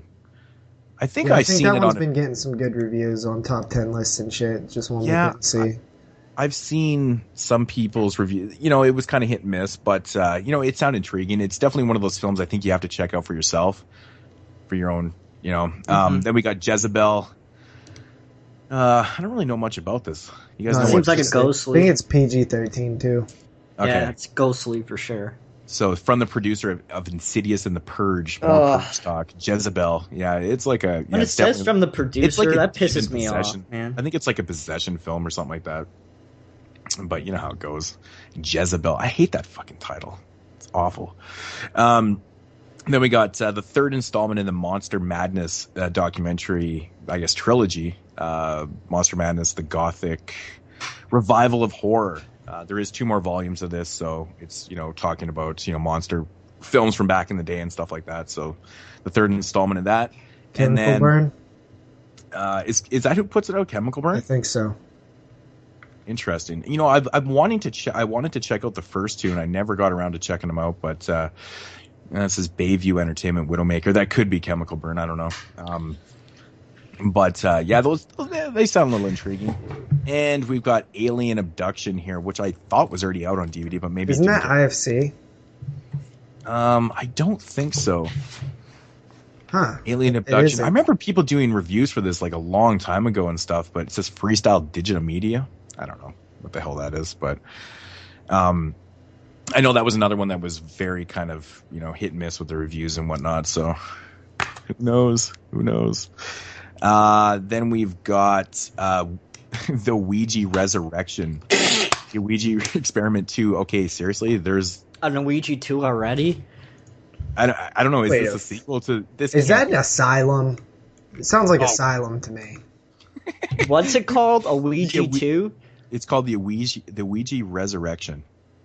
Huh. So I'm wondering if it probably doesn't have anything to do with the new one. I don't know. Maybe it does. Who knows? Dude, why the hell did they make the Ouija Re-Resurrection already? It's ridiculous. I don't have the fucking slightest clue. That's just absolutely ridiculous. But anyways, that's all I have for releases. I noticed that Amazon has Demon Queen, I guess, is on here too, but that's been released a long time ago. Maybe it's just like a re-release by Masker Video. But Demon Queen shot on video from the 80s. And yeah, that's all I got for releases. You got anything else, JP? I do not. I don't think so now. But dude, what a shit week. Is there anything there worth picking up? Not according to these sources. No. No. Maybe Honeymoon. I know Honeymoon was the one title that I was interested. I wanted to check it out. I like those simple premises, and I'm curious to see what the outcome is of that one, because it's like every review is like can't give away the ending. So I'm curious, but yeah. Alrighty, so fucking releases, man. When is shit gonna pick up? So never. Bad. It's never gonna pick up. Actually, next week, there's a little bit more releases. There's some very notable, funny ones next week, which we'll get into. So, but yeah. Alrighty, so yeah, that's gonna do it for the new releases that are coming out January 13th, 2015. Still weird saying 2015, I have to admit that. But JP, do we got some voicemails? We have this bitch. We have one voicemail, and that is from our good pal Brandon, who definitely is loyal Brandon, loyal as hell. All right, so my fellow Jew. Hey guys, it's Brandon calling in. Just calling to say, looking forward to the top 10 show. I know you guys are excluding the battery because it's technically 2013, but I just couldn't keep it off my list. It was clearly number 1 by a landslide, so I put it on there. This week I felt I'd ask you guys about conventions. Thinking about hitting up my first convention this spring. I don't know which one. I'm gonna have to check to see where they are, but just want to know about the experience, how many you guys have been to, stuff like that. Yeah, that's about it. All right, guys. Looking forward to it. Take care. Bye. This spring, so maybe I'm not sure where Brandon's located, but if he's anywhere near, the Midwest, Ohio. Yeah, near the Midwest or whatever, definitely go to Wasteland, because I always hear from people that do the convention circuit and stuff. They always talk the best about Wasteland because it's so chill and there's no lineups and everyone's friendly and it's just the way it's set up and it's really good to go. So my first experience was really good that way, not having to deal with lineups and all that other bullshit that goes along with these conventions. I heard like Day of the Dead and stuff, like some of those ones are they get fucking tedious and you're in line for 2 hours. And for myself, I would just say fuck it. I don't need to meet famous people that bad to wait in line for 2 fucking hours. I have better things to do, like go and buy movies. Spend the money that you're going to spend standing in line on movies. Exactly. I've right? learned that going to conventions. Yeah. You could blow a wad quite easily if you're not paying attention to what the fuck you're doing. Mm-hmm. Yeah, I mean that's what I plan to do. Especially if you walk in there like, I'm going to get these 2 things signed. And then you realize, oh shit, it's you have to pay double because you're getting 2 things signed. It's not like you get 1 for 2. You have to pay for each thing that's signed. Mm-hmm. So I agree. Like after going to Wasteland, it's even being sick like I was, it was really a chill experience, and everyone, you could tell that, oh, these are the real fans, not, the bitchy people who are there to get their stuff signed and then go on eBay and flip it for money. These people know their shit, and they are, they're into the things that we love. They're not, like Day of the Dead and Flashback Weekend, which I go to, I've been to twice. And I've been to Day of the Dead once. It's more of a mainstream community because it's more actors that people recognize. It's not like us who, are going to Cinema Wasteland to meet this porn star from the 80s that no one really gives 2 shits about besides us. So, Wasteland is probably the best convention that you could go to if you like the movies that we talk about and things like that. But if you don't have the opportunity to, I would have to see where Brandon is from. But if he's on the east, he's from New Jersey. New Jersey, so you're on the East Coast. So yeah, there's some monster. Fuck, I can't remember what it's called, but there's this one convention in New Jersey that's really good. It's one of the better ones. Well, even though, like, being in New Jersey, like, he's closer to Wasteland than I am, and I'm going. And, I think even Adrian, like, he's in California. Yeah, he's in California. So we're basically in the same kind of boat. We're right on the far West Coast. So, I mean, like, we're making our way over there. So you got no excuse, buddy. The Wasteland's way closer for you. But, Wasteland, is a convention that I am really drawn to because of what it really stands for. It's more about, like, promoting indie films and that type of culture and stuff, and that's what I love and respect the most. Like, I mean, I'm not going to get onto this underground or indie not even that, mainstream it's like, argument. It's awesome. If they could kick out those bootleggers right in the front of the showroom, it would probably be the best convention that you could go to. But after last year and walking in and seeing that pissed me off, and it kind of left a little bit of a bad taste in my mouth right off the bat. That why does nobody say anything? Like, you have those bootleggers. Like, can you say something? Can you be like, hey, I just don't understand how they're allowed to be right in the front. It's like the first thing you see is a bootleg. It's like a table full of bootlegs. Damn it. Yeah, see, my thing is, I've never been to a convention, and I'm going to be highly depressed if I missed Wasteland, which at this point, I really don't even know how I would get there. So it's really just like messing with me. I'm like kind of bummed about that. Take a Greyhound, man. I don't know how to do that. I really don't. Like that's like just something that I've never. I mean, I guess I could, right? It's not very hard. I mean, you living in Chicago, you probably use a lot of different means of transportation besides driving, but it's driving or nothing here. Mm-hmm. So, well, what's the biggest city closest to you? Pittsburgh. And how far is it? It's only like 40 minutes away. Oh, so you're like a suburb of Pittsburgh? Yeah, kind of. I mean, surprised it's like in the middle of nowhere, like you've been talking about it. It's only not 40 minutes really. From Pittsburgh. It's just, I don't know. I kind of make it. I amplify like how dead it is around here, but it's really not. I mean, I live close enough to Pittsburgh. Yeah, but I mean, I think that's one of the more interesting things about going to a convention is since we're such a close community. I feel like if something like Wasteland, where it feels like everybody on YouTube and a lot of people in the group and stuff are probably going to go to Wasteland. Yeah, so everyone knows each other. Like the minute we walk out of the car, we're walking into Wasteland. There's Jason from Beyond the Realm. Hey, Moodz! Of course, he knows Moodz because everybody knows Moodz. But it's like people know each other Yeah, so the internet and things like that. my advice to Brandon would probably be like, if you're gonna pick one, maybe pick something like Wasteland where you know a bunch of people are gonna go, because I think going to a convention and just going kind of by yourself or with another friend and that's it, and then versus going where you're gonna meet like tons of people that you know from online and stuff, like I think that sounds like the most fun more than just hanging out with like one of your bros or something. This should be motivation enough to get your fucking ass there. I know, right? You know that this year is going to have a lot of people. Like, there's a lot of people that are going, you know, and potentially going. This could be a fucking insane year. Epic.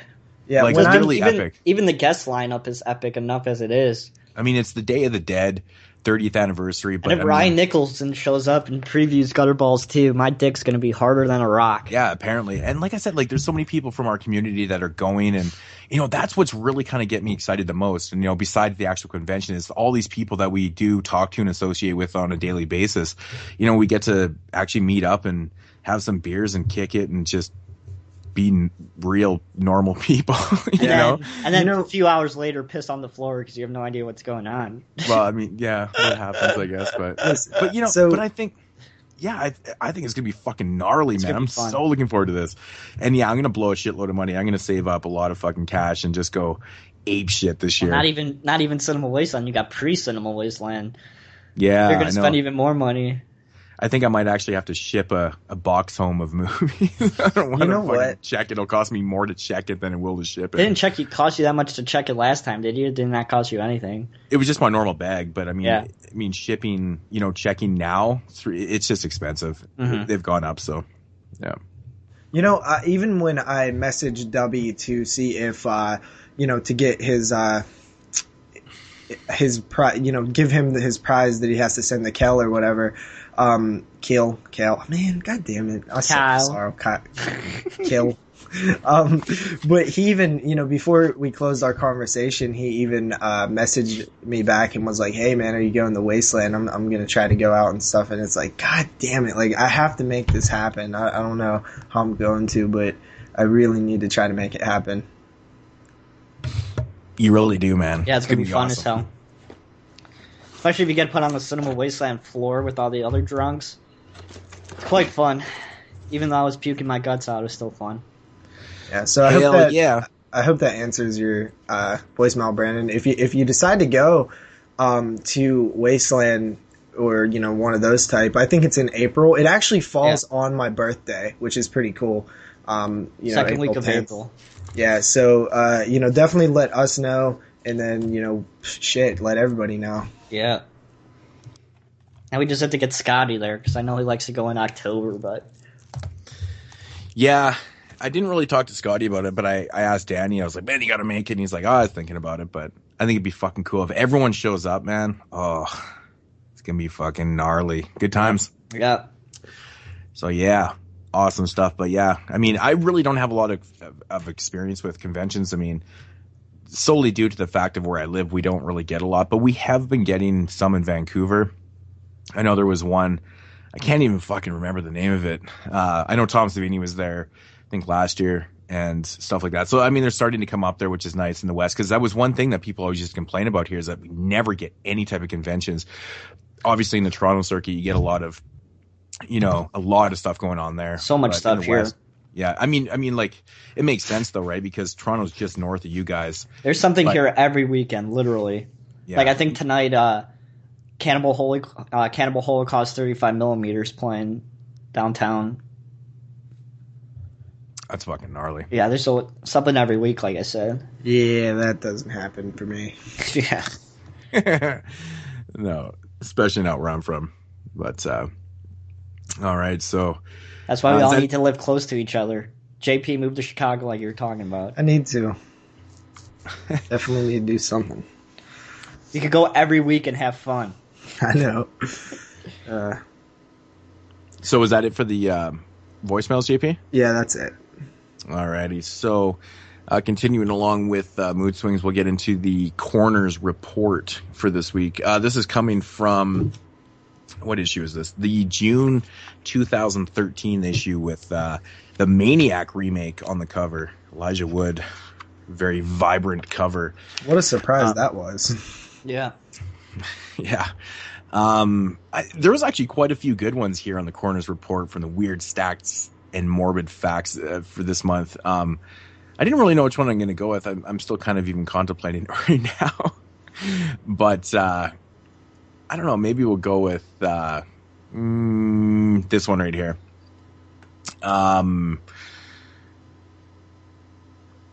No, you're not going to make that. He changed fate. He changed fate. Okay, I gotta go with this one because this is such a fucking weird thing to. I can't even. This is just odd. This is just weird.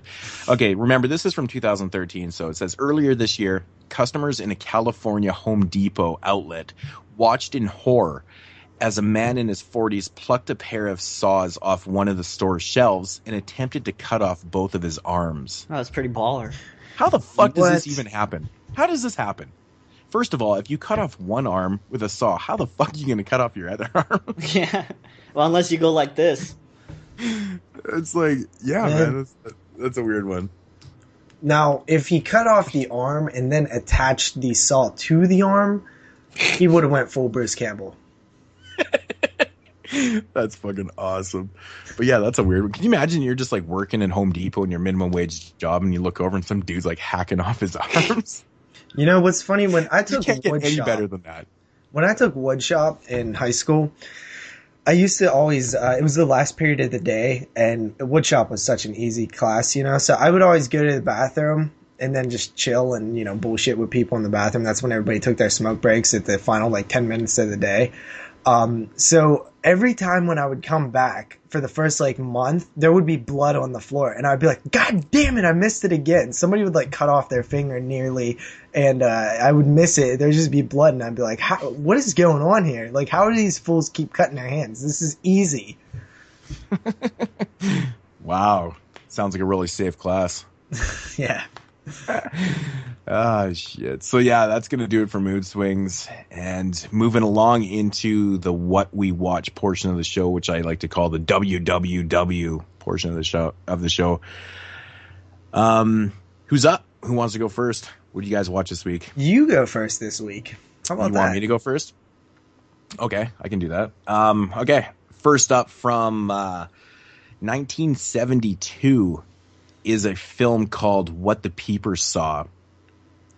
This is a Blu-ray that I checked out. That's a weird title. Yeah, I think it's also known as The Night Child. I think the alternate title is The Night Child. The Night Child. Yeah. This one's from 1972. It's released by VCI. This is like an exclusive Blu-ray or something to the website. You can only get it on the website. It's pretty odd. It's starring Britt Ekland. She was actually, she's like a Swedish actor. I recognized her from a James Bond film. I think she was like a Bond girl. Awesomely enough, in this film, she bears it all. It's pretty awesome. Everything. Yeah, man, she's fucking hot. all. Man. Fucking hot. Actually, you know, they don't show her muff, I don't think. But there's some very this film, man. Wow. Basically, it's about a. Well, I'll start off by saying it's like a psychological thriller type film. It's basically about, you know, her character. She's married. She just recently married, like an older author and whatnot. The film starts out where this woman gets killed in this bathtub, or she dies in this bathtub. She gets electrocuted and whatnot. And the story is that, you know, this famous author, his wife dies in this, you know, this tragic fucking bathtub accident and whatnot. It jumps right forward, and it's like, it doesn't actually say how much later it is, because now she's married to this famous author and whatnot, and the author has like a 12-year-old son and stuff like that. Anyways, so this famous author, he's like an American author. He moves his new family to like this remote area in Spain to do some writing and just get away from it all. And I still always thought it was odd that they didn't really specify like how much in the future it was, but I guess it's kind of irrelevant. But anyways, they're married, they're doing their thing and stuff like that. And he's got this 12-year-old boy by the name of Marcus. Now, Marcus is quite the little fucking motherfucker in this film. Now, you know, Britt Ekland's character, her name is Elsie. She is like, you know, basically like a stay-at-home mom. The father, like I said, he's an author, but he's always gone. It's weird. He's an author, but he's like never at home. Usually authors write at home, so I thought that was odd too. But she starts to figure that there's something up with Marcus. Like, Marcus is a really odd person. He's 12 years old. He does weird things. He says weird things. He's been getting in a lot of trouble at school and whatnot. One thing leads to another, and she starts kind of like really kind of watching Marcus and stuff like that. And then she starts to think that he possibly had something to do with the death of his own mother. And, she really starts kind of looking into it, and it's just like kind of getting real deep into it. And as the story progresses, Marcus is getting in a lot of shit at school. He's causing problems at home and whatnot. And the father is completely on his son's side. He's like, there's no fucking way that, she even brings it up to the father. She's like, I think maybe he had something to do with the mother's death and stuff, just by what he said in his actions and stuff like that. And as the movie progresses, she finds like odd things in the house, like peepholes and like all this weird shit and stuff that's going on. And, so, I'll basically just leave it right there. I can't really say a whole lot about this film. With psychological thrillers, you can't really say a whole lot without giving anything away. So it's basically her being paranoid, or is she not being paranoid of this young boy and his, his actions, of what he's done in the past and whatnot. Now, she has this major conflict with him. He's very conniving, and this one leads to some really fucked up scenes, man. Really fucked up scenes. Like, she really wants to get it out of Marcus that he had something to do with his mother's death, because she is totally convinced that he killed his own mother. And he starts fucking with her big time, man. There's a scene in this film. It's really fucking weird. It's actually, this scene right here happens before she starts really interrogating Marcus and really looking into, like, what the fuck is this kid up to? There's a scene where he's taking a bath, and I thought this was odd. And you have to remember, this is 1972. These type of movies do not get made anymore. Yeah. Because there is some really subjective and like really on-screen things that just would not happen nowadays. It's just not politically correct. But there's a scene where, like, he's supposedly 12 years old. He's taking a bath. She walks into the room. She starts telling him something about his father or whatnot. And he starts kind of hitting on his stepmother. And he literally grabs her tits. I was like, holy fuck. Like, it's pretty fucking wild, So, you got this whole kind of weird relationship going on with the stepmother and the child. And there's another scene in the film that, essentially she ends up getting naked in front of the child. I'm not going to say what the conversation was and what was going on and stuff, but she really is naked. Like, like generally in these scenes you can edit it together where, they show her and they show him. They're in the same scene. And she's fucking naked in front of this 12-year-old kid. And like, he's like 12, 13 in like real life. So you got all this like really kind of taboo things that are going on and shit like that. And like I said, it's a psychological thriller. So, you really don't know what the fuck's going on in the film until like the end. The end is very, I still don't really know how I completely feel about the end. The end is fucked up. But overall, the film is a very tight, slow burner. Really good characters. I thought Mark Lester, the child actor that played Marcus, he was brilliant. This very conniving, very believable. His acting is outstanding. Actually, one of the best child performances I've ever seen in a film. I think he did a great job.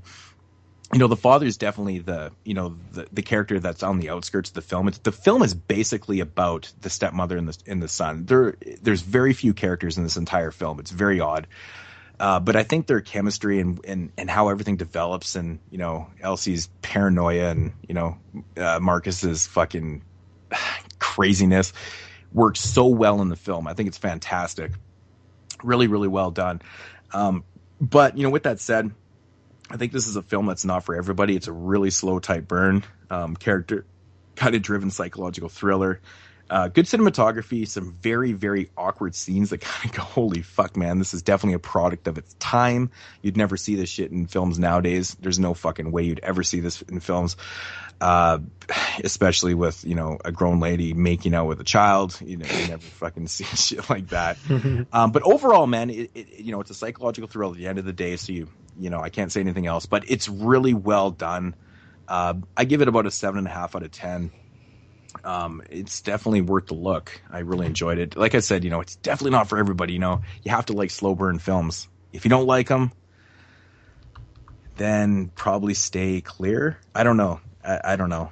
But like I said, Britt Eklund, she gets naked in the film, which is pretty pretty. Actually, it's quite sleazy at times too. It's very sleazy, which is nice. It's kind of like, it's not subtly sleazy, but there is multiple scenes with nudity and stuff, and it's just, it's great. The film starts. The very first thing you see in the film is tits, and you're just like, yeah, great start. It's fucking fantastic. But like I said, man, it's kind of an oddity. It's a weird film with really weird undertones and weird things going on and shit. And you don't see this in films every day, especially now. So that's why I really enjoyed it. But, of course, it's called What the Peeper Saw from 1972.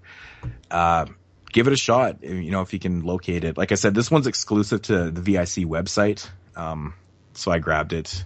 Blu-ray looks really good. So check it out. Nice. I guess I'll go next. The film that I seen first, I didn't get to talk about it last week, so I'll cover it now. And that is Tusk from the year 2014. Of course, this is the Kevin Smith closer to making a horror film. This one, I think, starts off really good. I like the setup. You can tell that the story of how this film came about definitely influenced the beginning of the film.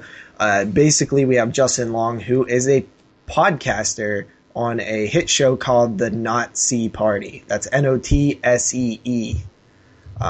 Not the other Nazi.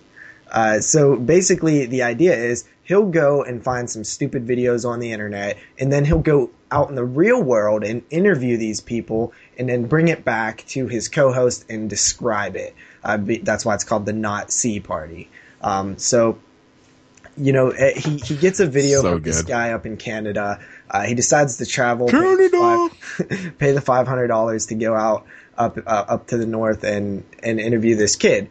Well, he gets there and the kid committed suicide. So now he just wasted a bunch of money going to Canada and doesn't have an interview.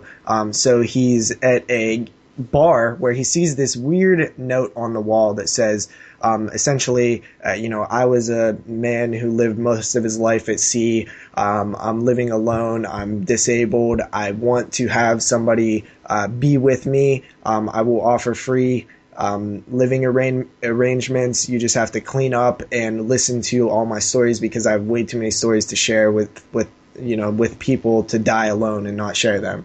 So Justin Long was like, this is fucking weird. Let's go to this guy's house. He goes to the house. The guy starts telling these crazy stories. Essentially, Justin Long wakes up in a wheelchair with his leg missing. And then we find out about some walrus. And, I don't know how much to give away. I know a lot of people know what the story is, but I'll just leave it right there for the people who might not know. So, this film definitely is a comedy. There's some horror elements to it. The first half of the film, they really, really bash Canada in a fun way. And I was just dying. I was like, I can't wait till Moodz sees this. Definitely all Jesus Christ, what is this, fucking South Park over again or what? Yeah. Fuck those Canadians.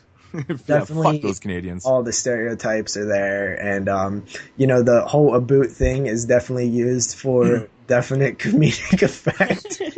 See, I find that so funny too because Kevin Smith actually went to Vancouver Film School, which is in Vancouver in the West Coast, and we don't say a boot over here. People in the East Coast say a boot, and I always give my family shit because I got family that lives in Ontario and they talk like that, and I'm like, what the fuck did you just say? Did you just say a boot? What did they say? Grade 9, JP. Ninth grade. Grade 9. Yeah, I think they do actually. Really? They might have, but that's funny. Also Kevin Smith was on Degrassi, which is the next generation, which is the reincarnation of the original Degrassi High show, which I'm a huge fan of both. I actually like both, and there's actually a Degrassi joke in there. Well, he actually bought all the rights to the original show, right? Because he was such a huge fan, he actually bought that show. That's why he became a part of it, but the franchise wouldn't actually let him actually write for the new, when he appeared in those shows, he wanted to write and direct, but they just allowed him to just direct those episodes and stuff. Jay and Silent Bob goes to Degrassi, which is kind of interesting. Yeah. I'm such a huge fan of the show. I mean, it's the a good jokes show, man. They're all in good taste. I mean, I haven't seen the movie, but I know they're in good taste because Kevin, he always talks about how much he loves Canada. I mean, for fuck's sakes, man, he rocks an Edmonton Oilers jersey every day of his life. I'm sure they've been getting smaller and smaller as he's dwindling away. Yeah. He's lost so much fucking weight over the last year. It's But ridiculous. it's definitely in good fun. I don't think anybody, unless you're like a just dick, would be offended by it.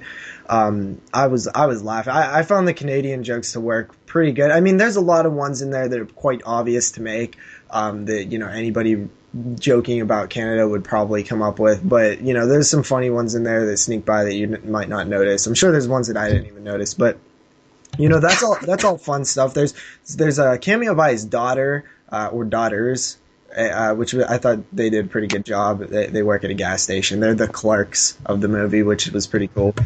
Then there is, Man, it would have been so epic if they had Brian O'Halloran as the clerk of the gas station. There's another cameo. I'm not sure how much people know about this film, so I'm not going to spoil it. But I mean, it's a great character, hilarious. You know what though, man? I feel like if this film would have been a straight horror film, I don't know, man. I think it might have worked. It might come off cheesy, but it's fucking weird and freaky, man. It's some freaky. The effects that they use for the walrus are fucking freaky, dude. And I just think that he probably sat down and made a decision where he's like, okay, if I go full horror, it might come off really, really cheesy. So I'm just going to start cheesy and funny from the beginning. And I'm not quite sure what the right choice was. It works, but at the same time, I feel like it's a little ridiculous at times too. It's supposed to be. It's a walrus thing, but I don't know. I feel like after like the setup, they really didn't know what to do with it. And I've heard other people say that too, and I'm going to agree. It's still a fun watch, but I like the first half way more than the second half. I give Tusk a 7 out of 10. Cool. Yeah, I really want to see this one. I'm a big. I think you're going to love it. So yeah, I think I'll like it too. So it seems like it's up my alley. You know, it's funny actually. Just before the show, I was checking out a blog site, and it was, best of, 2014 stuff. And, that cameo that you were talking about actually was that person's worst acting of the year or whatever. Really? Yeah. It's not I know what you're talking about. 'Cause it was ruined for me like a long time ago that person was in the film. So I was like, fuck. But it was funny because I was reading and they said it was like the worst acting of the year. I was like, really? I mean, I hear the accent is pretty, because it's a French Canadian accent. So I hear that that's pretty bad. But if you're unfamiliar with what an actual French Canadian accent sounds like, you might not notice. Like I just think of GSP. That's like the only person I know. So yeah, I mean that's a pretty good one right there. Yeah, a good source. But yeah, I mean honestly. It's fun. I think a lot of people are going to like this, especially if you don't mind like goofy and silly and cheesy and stuff, because that's definitely what this is. I thought the actor that we're talking about, had some of the funniest lines in the whole damn thing though. So, mad props for getting that actor and, giving him some fun stuff to work with, because you could tell that they were having fun making this film, and it definitely bleeds through into what you're actually watching. And I feel like I was a little hard on it, but at the same time, I think this 7 out of 10 is very appropriate for this film. Jeremy, you've seen this one, didn't you? A long time, like when first got. What did you rate it? I didn't review it on the show. What would you rate it? A 6.5. Okay, so I have to rewatch it. Where I came in, a little lower. Yeah. All right, it's you, man. Am I up? Yep. All right. Yep. All right.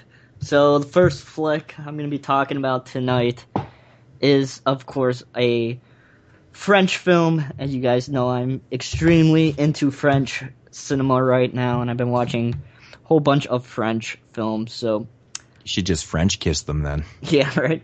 We're going to be talking about Gaspar Noé's third film and his latest film. It's from 2010, so it's already 5 years old already, but I know he's working on another one right now. It's coming out this year, so that will be cool. A new French film coming out in 2015. But it's titled Enter the Void. And if you guys are familiar with Gaspar Noé, you pretty much know the way that he likes to tell his narratives. He's a very, very strange storyteller and director. And while I'm not a huge fan of his work, to be completely honest, I think I Stand Alone is quite an overrated film, and it's not one of my favorite French films, to be completely honest. And Irreversible, while it's really good and interesting and it has an interesting narrative, it's been done before, but it's still a quite solid film for coming out in the early 2000s. So after like an 7 or 8 year absence or delay, Enter the Void got released, and it really made an interesting impact on the Toronto Film Festival when it got released, because it has a very, very interesting cinematography, and the way that he directed the film is very, very strange and very, very original in my opinion. The film basically follows our main character. His name's Oscar, and it takes place in Tokyo, which is already awesome. And he lives with his younger sister, and the way that he makes his living is he deals drugs. And one night when he's dealing drugs, he gets killed, and we follow Oscar. It's like a 20-25 minute sequence as he makes this deal that he's going to get killed at. And it's filmed completely in first-person perspective for the first 25 minutes of the film, which is extremely, extremely interesting. Like I said, that's been done before, point of view type of shots and things like that. But really, really interesting to see it in an aspect in a semi-horror film like this one is. So we see him, in this point of view shots, and as he's doing drugs and things like that, and it includes like all these hallucinogen sequences and thoughts that he has inside of his head, and you hear all these kind of things. It's very, very strange and really, really, really interesting and original. So when he gets to the drug deal, like I said, he unfortunately gets killed, and everything from that point on is still in Oscar's perspective, but it's his spirit floating around, and he is witnessing his life from beginning and end in his perspective as his spirit floating around and things like that. So we started at the beginning of his life when we learned that his parents die in a car crash and things like that, and his sister and him were sent to a foster home, and they lived together there for a few years, and then they got separated and things like that, which is why his relationship with his sister in the beginning of the film is quite tight and interesting. So we learned a little bit more of his life type of story, and after that we spend the rest of the time observing Linda and things like that, and the rest of Linda's life. This film, very, very, very interesting, and a really, really unique and interesting filming style with this one. And on the back it even says memorizing camera work, and I totally, totally agree with that. This is probably my favorite Gaspar Noé film. It's quite long. It's 161 minutes long, which I agree that after you're done with it, it feels like you're going to have to take a nap, because it's a very draining and emotional binding film that you have with these characters. And the fact that he uses acid trips and things like that on top of the filming style, it really, really creates a disoriented experience in the viewer after they watch the film. So, unfortunately, when it debuted at Cannes, there was a 163-minute cut, but it got cut 2 minutes, and now the film, which we see, is 161 minutes long, and the theatrical cut, is like 155 minutes long. So every cut's different, but the cut by IFC is supposedly the best cut that you could get of the film. So highly, highly recommend it if you like weird films. Like I said, it's not completely a French film. I mean, it's shot in English, but it's directed by a French director. So check it out. It's really good. 8.5 out of 10. Nice. Yeah, I need to watch this movie, man. I picked it up when I was in Chicago with you. Yeah, it has very, very bright neon lights, flashing lights. It's strange. I think the setting of Tokyo really sets the film apart from a lot of other French films, because we really don't see them leaving France too often when I've noticed watching these French films. So to see a French director leave France or Canada to go shoot something, it's quite interesting, and I think it really works. So check it out. It's a long one, like I said. You're gonna have to probably devote 2 hours and 45 minutes of your time, but it's well worth it. Check it out. Yeah, I got to get to that one, man, sooner or later. I love my French flicks also. Yeah. All right, so next film up here that I checked out this week is a film from 2001. It's from Germany, so it is in German. You got to read this motherfucker. But, fortunately, it's not that long. It only runs about 73 minutes. Released by Unearthed Films, and it's called Hunting Creatures. I recently picked this one up because, solely because it was released on Unearthed Films, and every time I run, find one of those in the wild or whatever, I definitely grab it because, it's unearthed, right? You never know what you're going to get, really. Basically, this one is about a group of thugs, outcasts. They pull off this heist. And later on they want to, they actually set up this rave at this warehouse, way out in the fucking boondocks, whatever the fuck you want to call it. Anyways, they pull off this heist, they set up this rave and whatnot. But anyways, this warehouse is housing it's kind of like a dual thing. It's like an empty warehouse, but in the back of it, there's this test lab kind of thing going on. And there's some really weird experiments going on and shit like that. But anyways, so these people show up to this rave and whatnot. And what they don't know is, like I said, there was experiments going on in here. Anyways, a bunch of these experiments didn't go exactly how they wanted to. So they put the remains of these experiments into this vat kind of deal. But anyways, this fucking vat started fucking leaking all this crazy shit out, and it starts infecting the guests, and they turn zombie. And now these thugs and shit like that, they got to fucking battle their way out of there and, kind of survive. It's like a survival thing, so it's a premise of the film. Not very original, of course. To be honest, man, this movie's super, super fucking low budget. It's like a German splatter flick, though. The best thing about this movie is the gore. It's really low budget, but man, is it ever splattery. There's so much fucking over the top blood and gore, guts and, crazy shit going on. But it's just not original, man. It's just, when you watch newer zombie films, this one's actually quite old, I guess. Now it's 14 years old, which is fucking insane, or 13 years old, 14.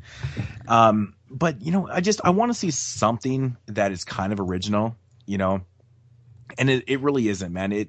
The setup is fucking non-existent. It just gets right into it. There's no character development at all with these characters. And by the end of the film, when some of the characters start dying off and whatnot, you can't feel bad for them because there's nothing there. There's absolutely nothing. You don't feel anything for these characters, which is unfortunate. But this one is strictly a popcorn flick. You watch this one drinking beer, eating popcorn, because all you're going to get out of it is just the semi-decent visuals with the gore and blood. There's no substance to this at all. It's actually quite shitty. The editing in Sounds this movie pretty shitty. The editing in this movie is fucking horrendous too, man. It's fucking terrible. And you can even tell this movie's in German, and I don't speak German, but I can tell that the acting is shit. It's complete garbage, just the way everything's executed. It's just, and the dialogue, I don't know if it's a translation, but the dialogue is fucking tedious too, man. It's just what? People don't talk like this, man. It's fucking stupid. So I was having a rough time, man. It was a 73-minute film, and I was really just, oh God, I was getting a little giddy with it. I was like, fuck. Like I said, the only thing that was keeping me intrigued was the over-top German splatter. These Germans seem to manage to, even if their film cost $12, they managed to have the most fucking gore in it ever, which is always a plus. But, I'll give them props for that. At least they took the effort to, do all practical effects, and, they made an honest effort. But the editing, the soundtrack is fucking horrible. The soundtrack varies too. It's death metal to black metal. There's a whole pile of weird metals and odd fucking songs that are playing. But I'm not a big fan of that because I think it's just over aggressive. I like metal, death metal. I love the type of music and stuff. I know people find that very odd since I'm the hip hop guy, but I love like death metal and stuff, but I don't find it fitting into films like this. I find it over aggressive, and I find it they kind of use it as a scapegoat a little bit, and just to kind of mask how shitty the fucking film is. At times in this movie, it fucking feels like a music video. Like, I mean, we're talking like 4 fucking minutes. Like the whole song plays, and there's like all this action that's going on and stuff, and I'm just like, what am I watching? Am I watching MTV or am I watching a fucking movie? Yeah, I find seriously. I find a lot of times when I feel like sometimes a lot of indie filmmakers too, when they sometimes put metal into their movies, they don't do it artistically all that often. It's like they do it because they love that genre of music, and they do just it in Gummo. They want it in their movie. Do it artistically. I feel like it's a problem a lot of times. It's like I said, I have no problem with the music at all, but I have a problem the way that it was used. It's just like, all of a sudden these guys start shooting like they're thugs, so they got guns and they start shooting zombies. And the other odd thing about this movie is that they don't have to kill zombies or the infected or whatever. It doesn't really explain anything in the film. I'm assuming that they're like zombies, or maybe they're just infected, but they don't have to do headshots, so maybe they're just infected people that are going nuts.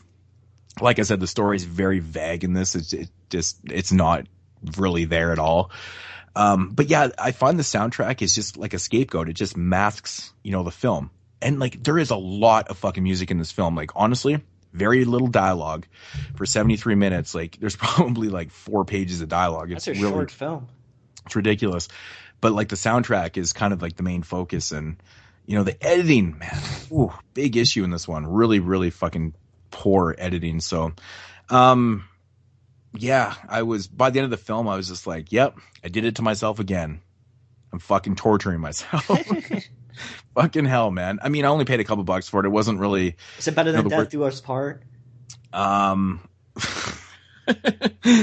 don't know. They're totally uncomparable, though. It's hard because they're totally 2 different type of films. But, I feel bad because I actually saw Zach just pick this up too. Like, he must have saw it in my update or something and grabbed it, but should have waited for the review. I like I said, I do give him props for the special effects, so I'll give it a 4 out of 10. But otherwise, there's nothing else that's redeemable about this film. It's very forgettable, and it's such a fucking shame that they didn't have any character development. It's like these guys show up at this thing, they're having a rave, and all of a sudden they're just in this battle, and it's like, and it tries to get emotional when like a couple of the main characters kind of perish and whatnot, and it's like, who fucking cares? Who is that? I don't even know that guy's fucking name. Is that Boris? Is that John? Is that fucking Murdoch? I don't fucking know. They're all the same fucking character in the film, man. It's low budget, and it's just not good low budget filmmaking. So 4 out of 10, Hunting Creatures. Stay away. All right. Guess that brings it back to me, and the film that I watched next, courtesy of Wild Eye. They sent me this one. Bad versus Worse from 2012. I gotta say, first of all, I like the title, because what we're dealing with is bad people versus even worse people. So this one follows a kind of criminal who owes some people some money, right? He owes these guys some money, and they're gonna fucking kill him if he doesn't give him, I think it's $5,000. Well, that's not a pretty good lump sum. Yeah. It's only $5,000 and they're gonna kill him? Yeah, well, I mean, that's pretty shitty. Shit, people have killed for less, man. Yeah. He probably fucking PayPal'd that too. Yeah. So basically, he has robbed some houses in the past, and his idea is like, okay, we always hit up the low-end houses that don't have alarms. We usually get some stereos and some game systems, stuff like that we could flip real easy. But I need to make a lot of cash fast, so we're going to have to hit up houses that'll have safes, have jewelry, have a lot of cash flow in their house. So he enlists the help of his brother, who he hasn't talked to in 5 years, to join him along with his kind of bad-mouthed, comic relief friend. And after doing some convincing to his brother, they decide they're going to hit up these houses. The first one doesn't go as planned. The people come home. The second one, they find out that there's some psychopath that lives there who has girls captive in the house. So they get kind of stuck in there. It's like the reverse home invasion, sort of like The Collector. but nowhere near as good. So basically, that's kind of your story, and I'll leave it there. I mean, obviously they have to escape this killer and stuff like that. I feel like this film was working pretty well in the first, half hour, 45 minutes of it. I think a lot of the lines were like ad-libbed. I think the director of the film is actually the lead actor as well. I'm not 100% sure. I think it might be. I didn't double check. But the problem comes with the length. I mean, this film is 114 minutes. Now, I think, Jeremy, you're with me when... Yeah, that's a little bit too long. When you watch an indie film, obviously they don't have a lot of money to do like a bunch of cool scenes in different locations and different effects and stuff. 114 minutes is ridiculous for an indie film. Yeah. And, I didn't know that it was 114 minutes going in. So around the 90-minute mark, I'm like, why does it feel like there's still a whole third act to go? And I look at the time... and it's 90 minutes, and then I'm like, okay, well, how long's the film? Are they going to just wrap it up really fast? And then I see it's 114 minutes, and I'm like, immediately when that happens, I start thinking back at all the previous 90 minutes, and I'm like, okay, well, that one scene, I know you could have cut 5 minutes out of that. This scene, I know you could have cut. And honestly, it takes me completely out of the movie because I'm worried about, on a technical aspect of editing. I'm worried about like what you could have cut out because I'm thinking about like how bad you did at editing on this film, and it's like, I think it's more. I understand it because I feel like it's their baby, right? This is an indie director who's made probably nothing besides this, and it's his baby. He to him it all means something, but I think you have to remove yourself from your personal love of your baby, and you have to show your friends and be like, all right, be honest. Like is this too long? Does it drag? Because that is important when making films. I know that you don't want to cut stuff because to you it's so personal, but I feel like, just take a look at it, man. There's so much that could have been cut out of this film, and it really did ruin it for me. This film got ruined by the length. 100%. I was just waiting for it to be over after I realized it was 90 minutes in, and I'm like, this is bullshit. Can't believe this thing's this long.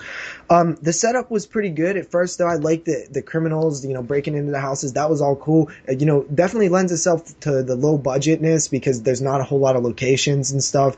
And I actually liked the characters a little bit, although I feel like some of the lines were definitely like ad-libbed. Like they definitely didn't stick to the script. I feel like they had a basic script, but it wasn't line for line at all, which I'm fine with. I like that kind of natural realism feeling to it, but sometimes it gets a little clunky and they trip over their own shoes sometimes with the dialogue. I feel like the way that he pulled his brother into doing this with him just was like completely unbelievable because they keep stressing 5 years. Oh, you haven't talked to me in 5 years? It's like, I'm sorry, I haven't talked to you in 5 years. Oh, remember that time 5 years ago when you last talked to me? They keep stressing it, and I'm like, okay, I get it, but it's kind of working. You're kind of working against yourself now because now it's becoming unbelievable that he would even talk to you, let alone rob houses with you after 5 years. So I feel like maybe that could have been done a little bit better. Overall, man, just really disappointing when it came to the length of this thing. I still am going to give it a slight pass, though, because I think it was kind of interesting and nice little indie film. I'm going to give it a 5.5 out of 10. 5.5 out of 10, eh? Man, that length is ridiculous. Mm-hmm. And it really did hurt it, man. What's funny? I even hopped on Twitter. I was like, who the fuck made this movie? I started typing and stuff, angrily, like a nerdy horror fan. And I'm like, who the fuck made this movie? And I went on IMDb and I seen the guy's name and I searched that on Google and I was like trying to find his Twitter account or his Facebook or something. And I found his Twitter account, which he barely uses. And I was like, hey dude, what's up with the length of this movie? I was really enjoying it. But you know what? After, 90 minutes, I'm like, what the hell? Really? Nothing could have been cut? So what's up? Explain yourself. And he never answered me. No, I mean, angry fan. He doesn't respond to angry fans. I didn't say it in quite that dick of a way. I was just like, hey, dude, I was really digging your film, but what's up with the 114 minutes? Was there really nothing that could get cut? And I don't know. He doesn't use Twitter that often, so maybe I'll get a reply eventually. What but was I'm the curious. rating again? 5.5 out of 10. It's still a pass. I will recommend maybe checking it out if but it's hard to recommend checking it out because you're going to be there for a very long time. If you have no issue with time limits when it comes to these things, then maybe. I just feel like there was so much potential here because I actually did enjoy the first 45 minutes of the film. The setup, I was like, this is dope. Like I like how it's definitely indie and has its problems, but I mean, I like the setup, the two brothers and the weird funny friend who was like just a disgusting like douchebag. He was a real douchebag, but they were just like robbing a house and stuff. And I thought that the locations that they did use, not many, definitely were nice. And I felt like it didn't have that overly indie, bad indie camera work to it. I felt like the camera work was fine, and that's one of the big things when I watch indie is like I hope that they have good camera work because it really takes me out of film when it's just sloppy. So it has decent camera work. It just decent color correction, stuff like that, but just that fucking length, man. Huh. Yeah, that's interesting, man. You don't see too many indie films that are that long. I know I brought up Proxy being 122 minutes. For an that's independent definitely film. on an upper scale indie film though. This one's definitely lower tier compared to Proxy. But like we had that conversation. Make your film 6 hours long if you have the material to deal with it. But when I start looking back and thinking of scenes that I could have cut myself, to trim down, then we have a problem because that means that if I feel like that I could have cut some shit down, then you definitely could have cut some shit down. All right, so now on to my segment, of course, which is titled Jeremy's Midnight Movies, where I check out an IFC Midnight film every week. And this week, checked out a film that I've been holding back on watching for quite a while now. It, of course, is a French film, to keep with the theme. And it's a subgenre of horror that I think I talked about last week or a week before that, which is a zombie film. You guys know I usually do not like zombie films. I'm not a fan of zombie films. I explained my reason why a few weeks ago. And this one is titled Moodz. Now, this is actually a really, really fucking well-done film. And some really, really, really great cinematography. And some really, really beautiful shots, to be completely honest. I wish the IFC transfer wasn't so shitty, because I would have loved to see a high-def Blu-ray release of this film, because some of the shots are really, really beautiful and really, really nice for a film that has a really, really gloomy and depressing type of a feel towards it. I would have put this one on the bottom of the list that one week when Brandon called and asked for some gloomy and depressing films. I may have put this towards the bottom of the list. So the film basically takes your typical zombie film, but it's a little bit something different. You don't turn into a zombie right away. You evolve from a person, and you get all these side effects as your body starts deteriorating into a zombie. So we follow our main characters. They're a couple. One our main female is Sonia, and she is a doctor, and her husband Marco, and we follow them as they're driving around in this ambulance trying to survive the zombie apocalypse. And one day when they were searching for gas, shit went down, and Marco unfortunately gets infected. So they take refuge in this giant, it's like a hospital type building. I really don't think they tell you what it is, but the film from there on out is basically a character study piece as we see the deterioration of Marco and Sonia's loyalty towards him, even though that he is starting to turn into this hideous monster. And besides that, you really, really don't see any other zombies until the end of the film. And even at the end of the film, you really don't see them too often. There may be 10 or 15 minutes of zombies, and the rest is just a character piece of these two characters. So this is a really, really solid French film, to be completely honest. I may have it in my top 5 towards the bottom of the list, but it's really, really good. It's a really, really solid zombie flick. and I highly, highly, highly recommend you guys check it out if you get a chance. It's the guy's first film too. I know he's directed that Home Sweet Home invasion film that came out in 2013. That's his other film, but that one's in English. It's obviously an English production, but this, of course, is French-Canadian, if I stand corrected. But, yeah, I don't think... It still technically counts, I guess. Yeah. You know, it is subtitled. So I don't think Home Sweet Home is very good, according to the smirk Moodz had on his face when I... Which Home Sweet Home is it, though? That's the home invasion one with the guy with the knife. I think both Home behind Sweet his back. Homes are Home Invasion. Oh, okay. The one with the knife. Yeah, that was actually there. Okay, there was 2 Home Sweet Home films that were released last year. That's actually not bad. Oh, that really? one is actually pretty. The other one was kind of suspect, which wasn't terrible, but that one was actually pretty decent. I seen one of them, and one of them wasn't good. Yeah. Which one did you see? What was the other one? What's the other cover look like? It has like a girl standing on a rock in front of a house. I think that might. Girl's got a nice little booty on the cover there. Yeah. And she's baby, or she go. I can't remember the whole storyline to it, but. In other words, stop fucking doing that with 2 titles in the same year. Come on, dicks. Yeah. I know, it's so fucking confusing. Same with Mischief Knife. Beneath. Like, what the fuck? Like, multiples. So ridiculous, man. It's so hard, man. Actually, I think this is a French film. I don't think it's French-Canadian, but I think it is from France. So check it out. It's a really, really solid zombie film. 9 out of 10. Yeah, that one's actually pretty cheap, too. It's funny because it was actually one of the more expensive ones there for a while. Well, they're all more expensive until they get old, right? All the IFCs. Yeah. No, that one's been out for a while, and I was like wanting to grab it forever, and I swear it was out of print. Yeah, it's the guy who wrote this one is also wrote another really solid French film titled High Lane, which is quite good. That's IFC too, huh? Yeah, this guy knows his shit. High Lane was like almost like 2 different films. That one's pretty cheap too.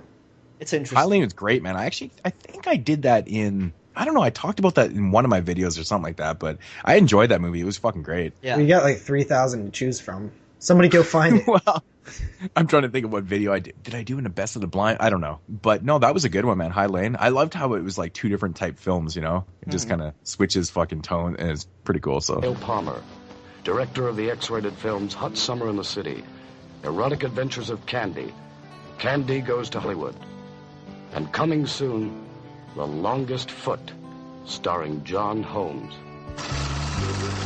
Hi, I'm Gail Palmer. I've been hired by Stallion Releasing Company to supervise the editing of this new X-rated film, The Italian Stallion, with Sylvester Stallone in the starring role as Stud. Italian Stallion time, ladies and gentlemen. Italian. Yeah, Italian Stallion time. All right, so my Italian Stallion for this week, or is it an Italian sausage? It still makes me laugh. Come on.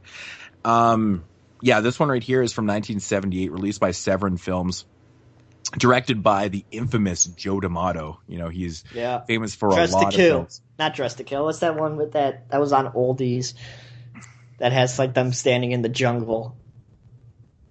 It has killed in the fucking title. Time to Kill? Yeah, that's it. Joe D'Amato is directed, like literally, if you look at his filmography on IMDb, it says he has directed 197 titles. It's like ridiculous. I think he died in like 2012 or something like that, and he managed to direct like 9 films that year. I'm like, no wonder he fucking died. He overworked himself. That's like freaking. It's crazy. Fassbender, man. But he's noted, he directed Anthropophagus and all the, like a bunch of Emmanuel films. He died in 1999. Was it 99? Yeah. Yeah, okay, that's it. Yeah, I thought that was a little off there, but yeah, like he's notable for Beyond the Darkness, which is a fantastic horror film, and of course his like zombie porno films, Erotic Nights of the Living Dead and Porno Holocaust, which are actually hardcore porno zombie films. It's hardcore porn. It's pretty interesting. House of Anal Perversions from 1997. Anyways, this one from 1978 is called Papaya, Love Goddess of the Cannibals. Anal Strippers Exposed. That's Joe D'Amato, man. He's the king of sleaze. So many Italian fun titles. Yeah, Papaya, Love Goddess of the Cannibals from 1978, released by Severin. This one has a very contrived storyline to it. It's ridiculous. I don't know if like Joe D'Amato was just like purposely doing it, but you know, obviously being contrived. But it's basically about like a team of like American geologists and stuff. They've went to this like Caribbean island to basically set up like this nuclear reactor type deal. Like the storyline is ridiculous. It's so fucking ridiculous. There's no way this would ever happen. It's like this really small island. They're not going to put like anything nuclear on this fucking island because it's, you know, obviously it's going to contaminate like, you know, the land and whatnot and stuff. Anyways, you have this, you know, this person by the name of Paya. She's like the leader of this, you know, this tribe and whatnot. And she's got wind of these geologists coming in here. And she really does not fucking like the idea of them setting up shop there and doing what they want to do on the island, because she obviously knows that this is going to contaminate and not be good for her people and stuff like that. So she basically uses like sex to knock off these people one by one. So it's like very, very fucking sleazy. Very sleazy fucking film. You know, and that's basically the premise of the film right there. You know, there's a lot of plot holes in this movie, and there's a lot of things that really don't make sense. But when you're watching a Joe D'Amato film from 1978, it doesn't really matter now, does it? You kind of take it for what it is. It's a very simple premise. So anyways, you got your main character, Vincent, who's played by Maurice Poli. He's, you know, all over fucking Italian films. You recognize the face. The oddest thing, he's like this, playing like this American, you know, geologist that goes to this island and stuff. He randomly runs into his friend that he knew from before. Her name is Sarah. On this island, she just happens to be vacationing on this random island. So this is the kind of shit that you're running into with this film, right? So anyways, they team up. They start fucking doing whatever is going on there and stuff. And you got Papaya. She's going around and she's killing off these geologists by using sex and, you know, ultimately biting off their penises and, you know, doing shit like that. Now, the movie's called Papaya, the Love Goddess of the Cannibals. There's not really a lot of cannibalistic scenes in this film, which is kind of misleading. You know, like a lot of these movies and stuff. Ultimately, this one is super sleazy. Like almost every scene, there's tits and muff. There's like orgies. There's like all this crazy shit going on that doesn't really make a lot of sense to the film. I mean, it kind of does, but it doesn't. But it really kind of takes you out of it the whole time. But oddly enough, it's super entertaining. You're just like, you want to get to the end of it. You want to see what the fuck's going on. Ultimately, it's not the greatest payoff in the world. But I kept thinking to myself, I'm like, it's a Joe D'Amato film. What do I expect? It's not going to be fucking A-class, you know, storytelling or whatnot. The cool thing about Joe D'Amato is that he is actually a really good cinematographer. Like, his films look good. Uh-huh. You know, they really do look good for as sleazy as they are and as contrived as the fucking. He DP'd and directed. Yeah, that's funny. So, yeah, and so like, you know, as contrived as the storylines are and all the plot holes, and it seems like he does it deliberately. He just kind of, you know, skips things in the fucking in the plots and stuff. It's like, who cares? You know, they're setting up nuclear reactors on this island. Who cares? I mean, that's completely ridiculous, and we all know that. But you know, the film kind of plays out, but you know, it's sleazy fun. It's sleazy fun. It's not a great movie by any means. Really, really bad dubbing in the film, I have to say. You know, like a lot of these older Italian films, but it adds to the charm of it. And, you know, there is a twist in the film, which is kind of funny, which I actually didn't see coming, which was pretty funny.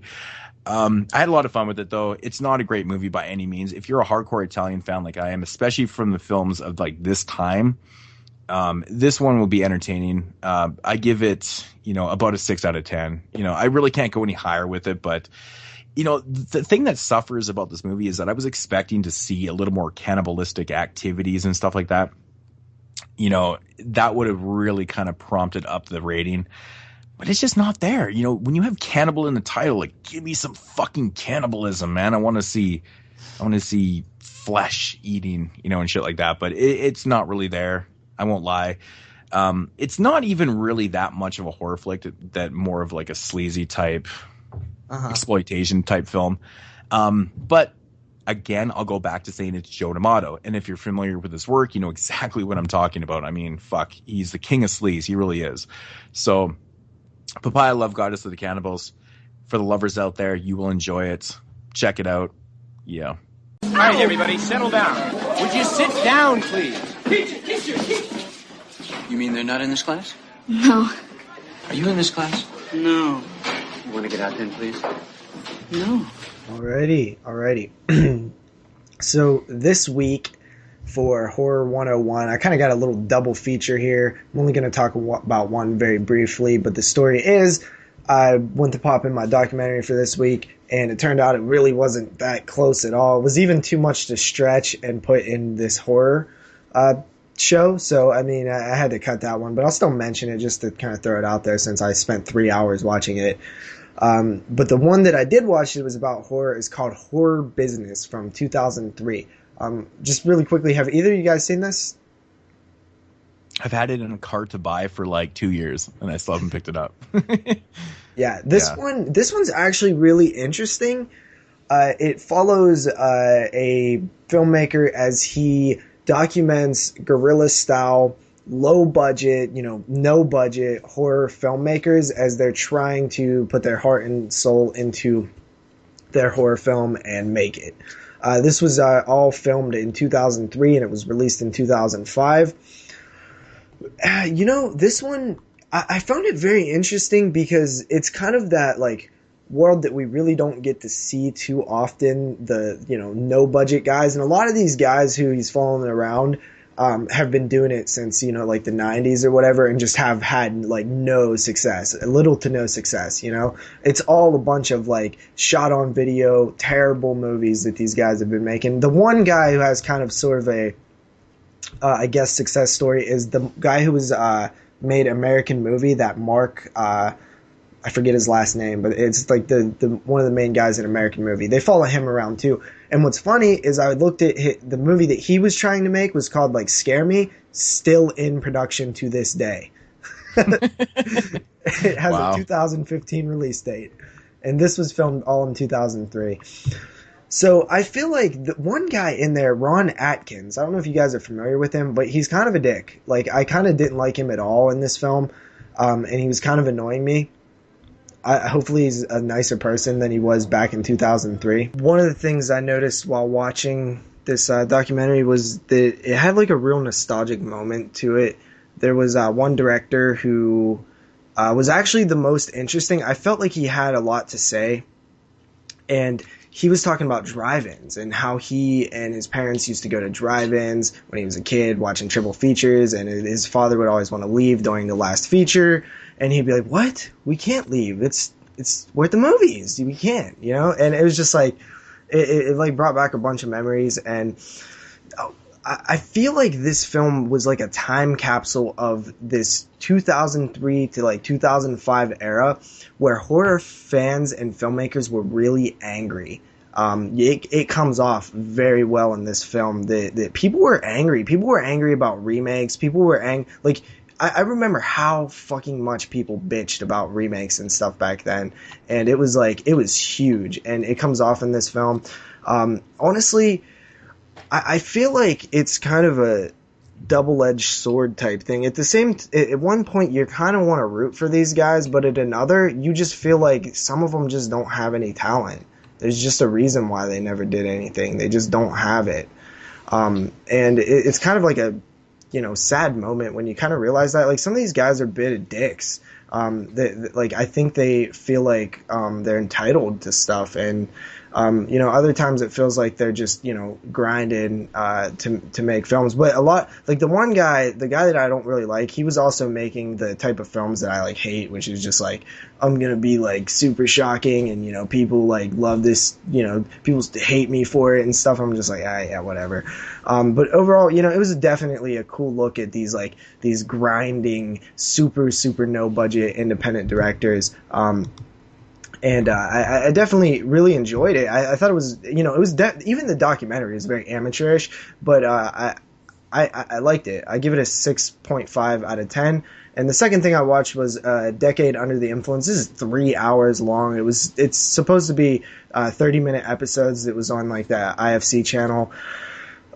It's not horror, but they do talk about the 70s era of filmmaking, and they really go into it in depth on, you know, like all the different ideas and mentalities and this like counterculture thing that was going on in the 70s. Pretty interesting stuff there. They only talk about like 3 horror films like Jaws, The Exorcist, and like Carrie.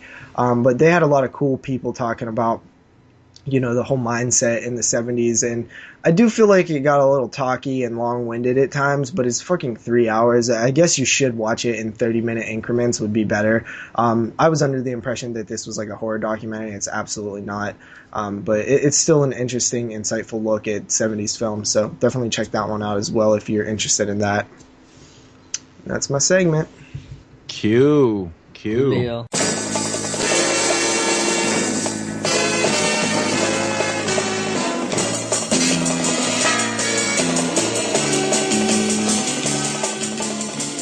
American General Pictures imprisons you in a bloody web of terror. Spider Baby has the seductive innocence of Lolita and the savage hunger of a black widow. Spider Baby will give you nightmares forever. No man that loves her lives to love another. Her sweet kisses engulf you in a bloody web of horror. Spider Baby will thrill you, then kill you. Starring Spider Baby and Lon Chaney.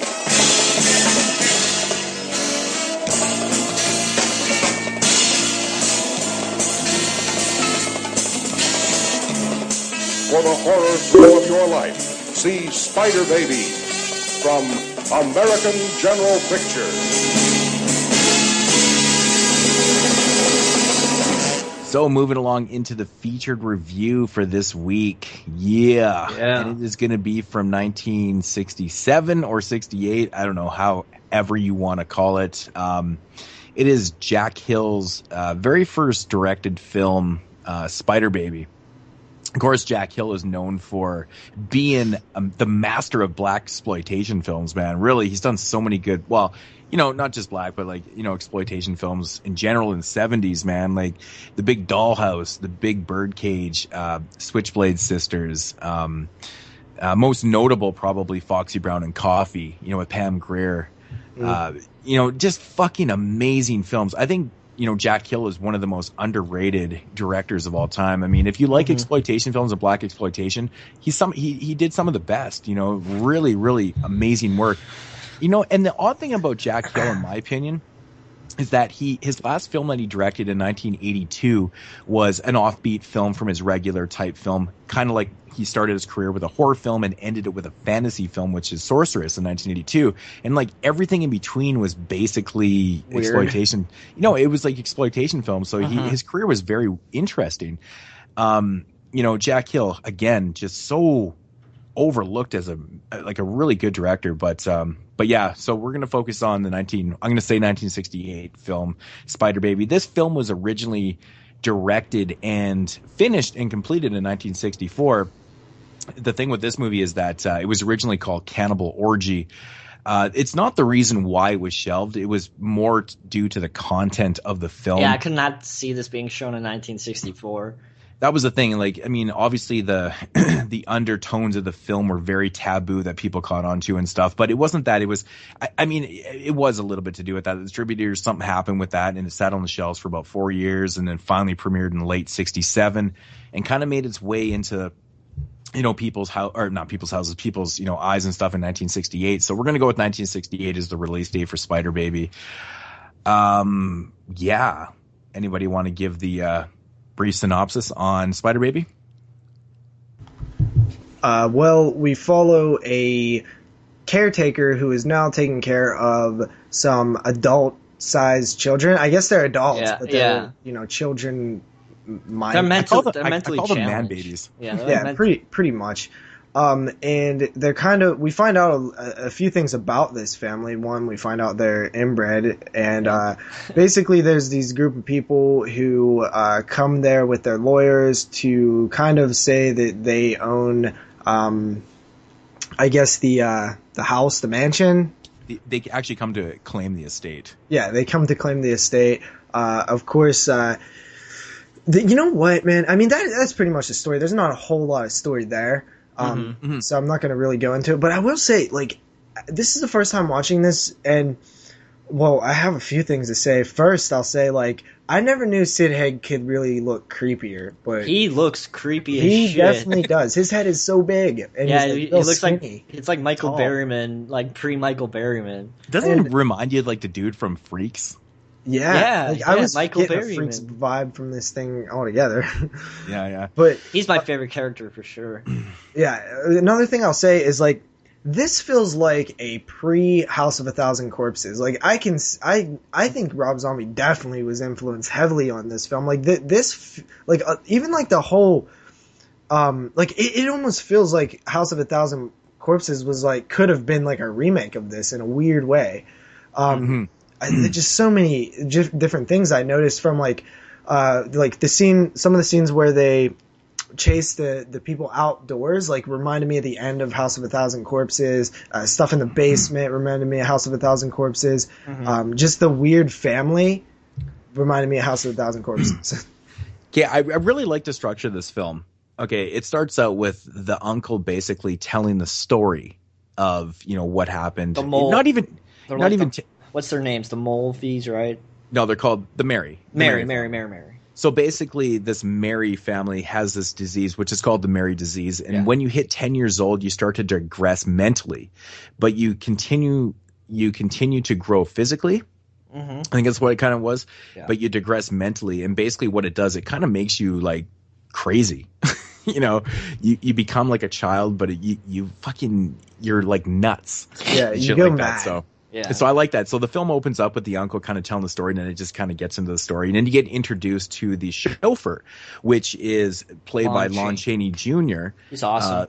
And he plays a character named Bruno. Now, he's basically the family caretaker chauffeur. He's the provider for the family, because the parents of the children, the three children, who are Elizabeth, Virginia, and Ralph, of course, played by Sid Haig, they have been, you know, orphaned basically, kind of, and, you know, Lon Chaney takes up the duties as providing for this family, and he completely knows exactly what's wrong with these children. He even refers to them as retards in the film, which is really fucking funny in a scene. But it's like the same thing that you were talking about earlier with your mom in the bathtub type of stuff. It's just a different time. Yeah. And I bet you that didn't shock people when they heard that. Yeah. You know, we'll get into some scenes later on in the film, but you know, I like this premise, you know, because he knows exactly what these children are all about. He knows that they come from inbred, you know, they're inbred and stuff, and he knows about this disease. And the cool thing, or the interesting thing about Lon Chaney's character Bruno, is that he basically he plays the guy that covers up everything that these kids are doing and stuff like that. And then you learn a little more throughout the film and stuff like that. You know,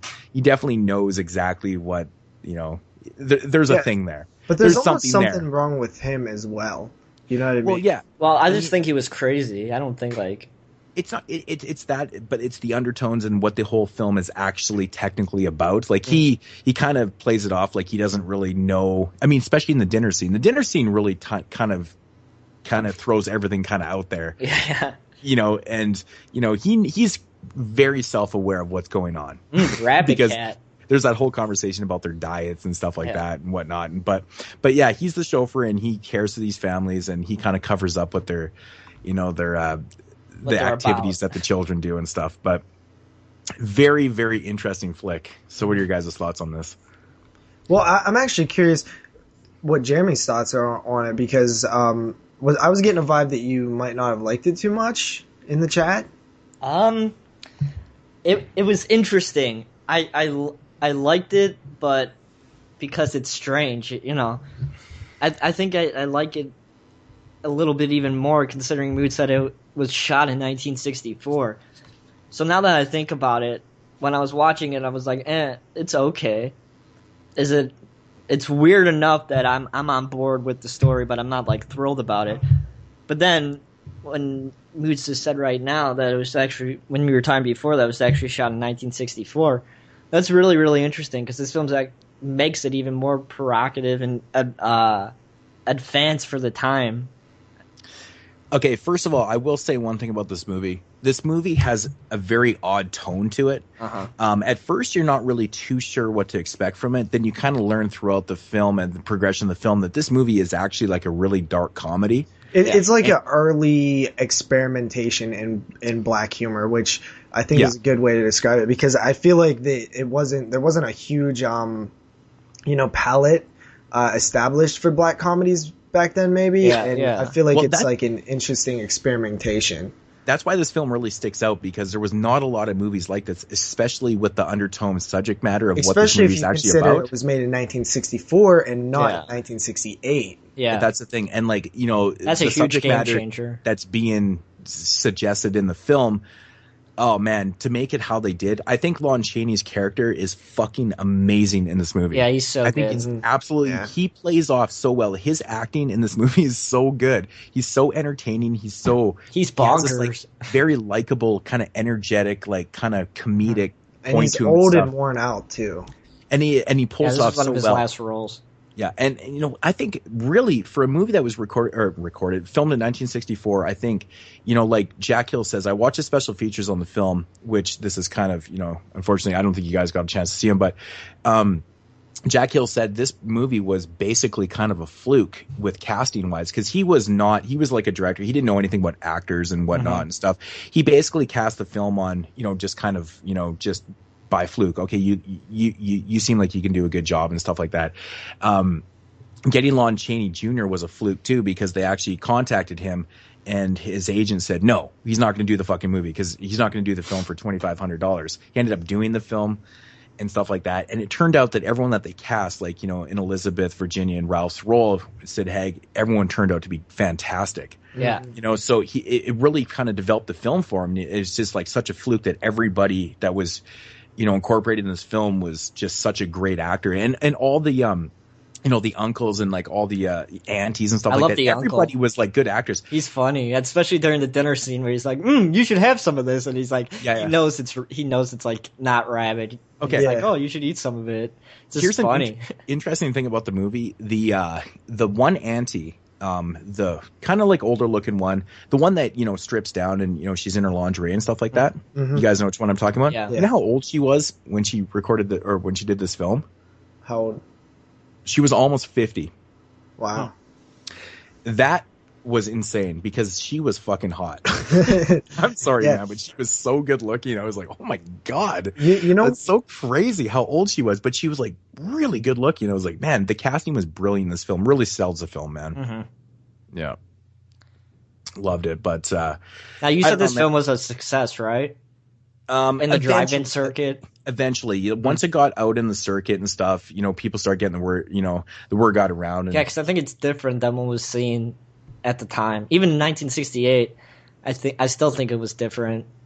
Now, I'd be curious to see if this came out before or after Night of the Living Dead. Oh, this probably came out. Well, it premiered in late 67. 67. Yeah, so it probably hit before Night of the Living Dead. But I think it was like a very minor kind of release, and then like Jack Hill said, it was like the first quarter of the year is when it started catching on in like the West Coast. Mm-hmm. Also, like in California and stuff. So we have to remember that like back in this time period, films would stay in the drive-ins forever. They would stay for a long time. I'm surprised if Spider Baby and Night of the Living Dead wasn't part of a lot of double features back then. Mm-hmm. Yeah. But one thing when you was talking about performances, I think you really got to applaud the two girls, because I feel like personally that it would be so easy at the time for the actors not to get the script. Not to get what their character was supposed to come off as. Maybe they even put their own spin on it. But because these girls are very weird. Like their tone is just not what you typically see in films of this time. That's a really good note, because I took note of this too. And 1964, this movie was filmed in. They have nothing to go off on. These kids are acting solely on what they read in the script. And that's their own performances, and that's what I love about this movie, man. It's so kind of original. And doesn't it seem like it's just something that might go over a lot of people's heads? Like they just wouldn't get like the tone that they ultimately ended up getting. Fuck yeah! I think they got really lucky on that, because it's a weird tone. It's something that would even maybe be a little hard to capture like today. Like most actors would have like a hard time like really nailing that like just disturbed, mad tone. And that's what Jack Hill even talks about in the special features. He said Lon Chaney totally got this. And Lon Chaney was very kind of a straight edge guy. Like, he generally wouldn't do a film called Cannibal Orgy, but he loved the script so much. And, they ultimately changed the name of the title to Spider Baby. But I mean, Lon Chaney fucking got the script, obviously, because his character is so brilliantly executed. He's obviously, funny in the film. Like, his performance, he's kind of jittery, and I love it. I love it. But I think it's so cool that these young girls, Jill Banner, who plays Virginia, who is the the main lead, the girl that you see on the the cover of the film,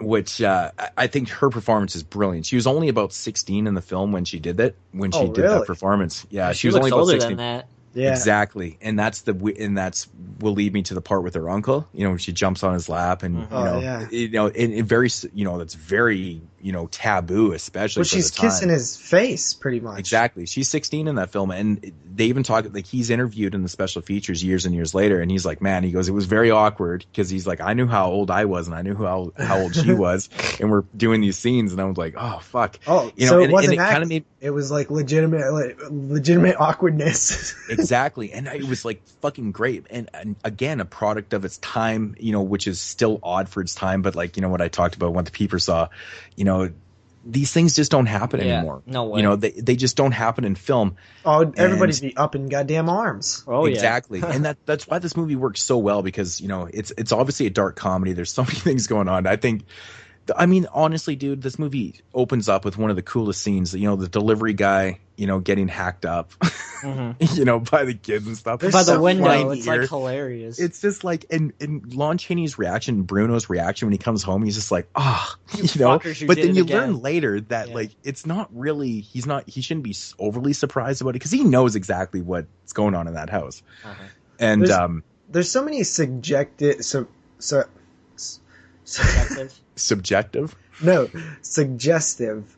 Suggestive. Yeah, there's so many moments like that where you're like what about when she was about to like stab Ralph's like ass, like you know what I mean? Like it's weird. Like there's a lot of scenes in there like that where you're like, was that gonna happen? Well, I think that was put into the film. I mean, that's a very odd scene, and I've always thought that was a weird scene because it just kind of shows. I think it's kind of showcasing the fact that these girls they're crazy. They're not willing to stop at, just strangers. They're maybe willing to even take out Ralph, even though they love him, but it's kind of showing, the ability of where they're going. They're digressing to the point where it doesn't even matter, family or not, they are going to probably kill you. You know what it kind of reminds me of? It reminds me of when you see those stories of two kids like playing with a gun or something and one gets shot. It's just like they just really don't know what they're doing. Like it almost feels like she wouldn't understand that death is permanent if she kills her brother Ralph. It's just like they just go like seen by like just whatever natural feelings, whatever they want to do at that time, they kind of roll with it without thinking of consequence. But doesn't this film have like a perfect dark comedy feel to it? Yeah, it's really like bizarre. one of its kind. It's like it's almost like the start of like the real dark comedies, and this is like a perfect example of how you do one. I think it's just brilliantly executed. I think performance wise and stuff. But one of the things that I came away with after I was done watching it, the first thing that I said was like, well, I've never seen a film like this before. Like I've never seen anything like this. Like, and that was an interesting feeling because how often does that happen now with as many films as we've seen? I think you guys might be starting to figure out. I think you guys might be starting to figure out why it chose this film, right? Yeah, because it's you can fucking talk about it. Yeah. It's a very interesting flick. There's so much to say about it. I think without giving, I wish we could spoil this one because there is a lot of things that are going on that suggest.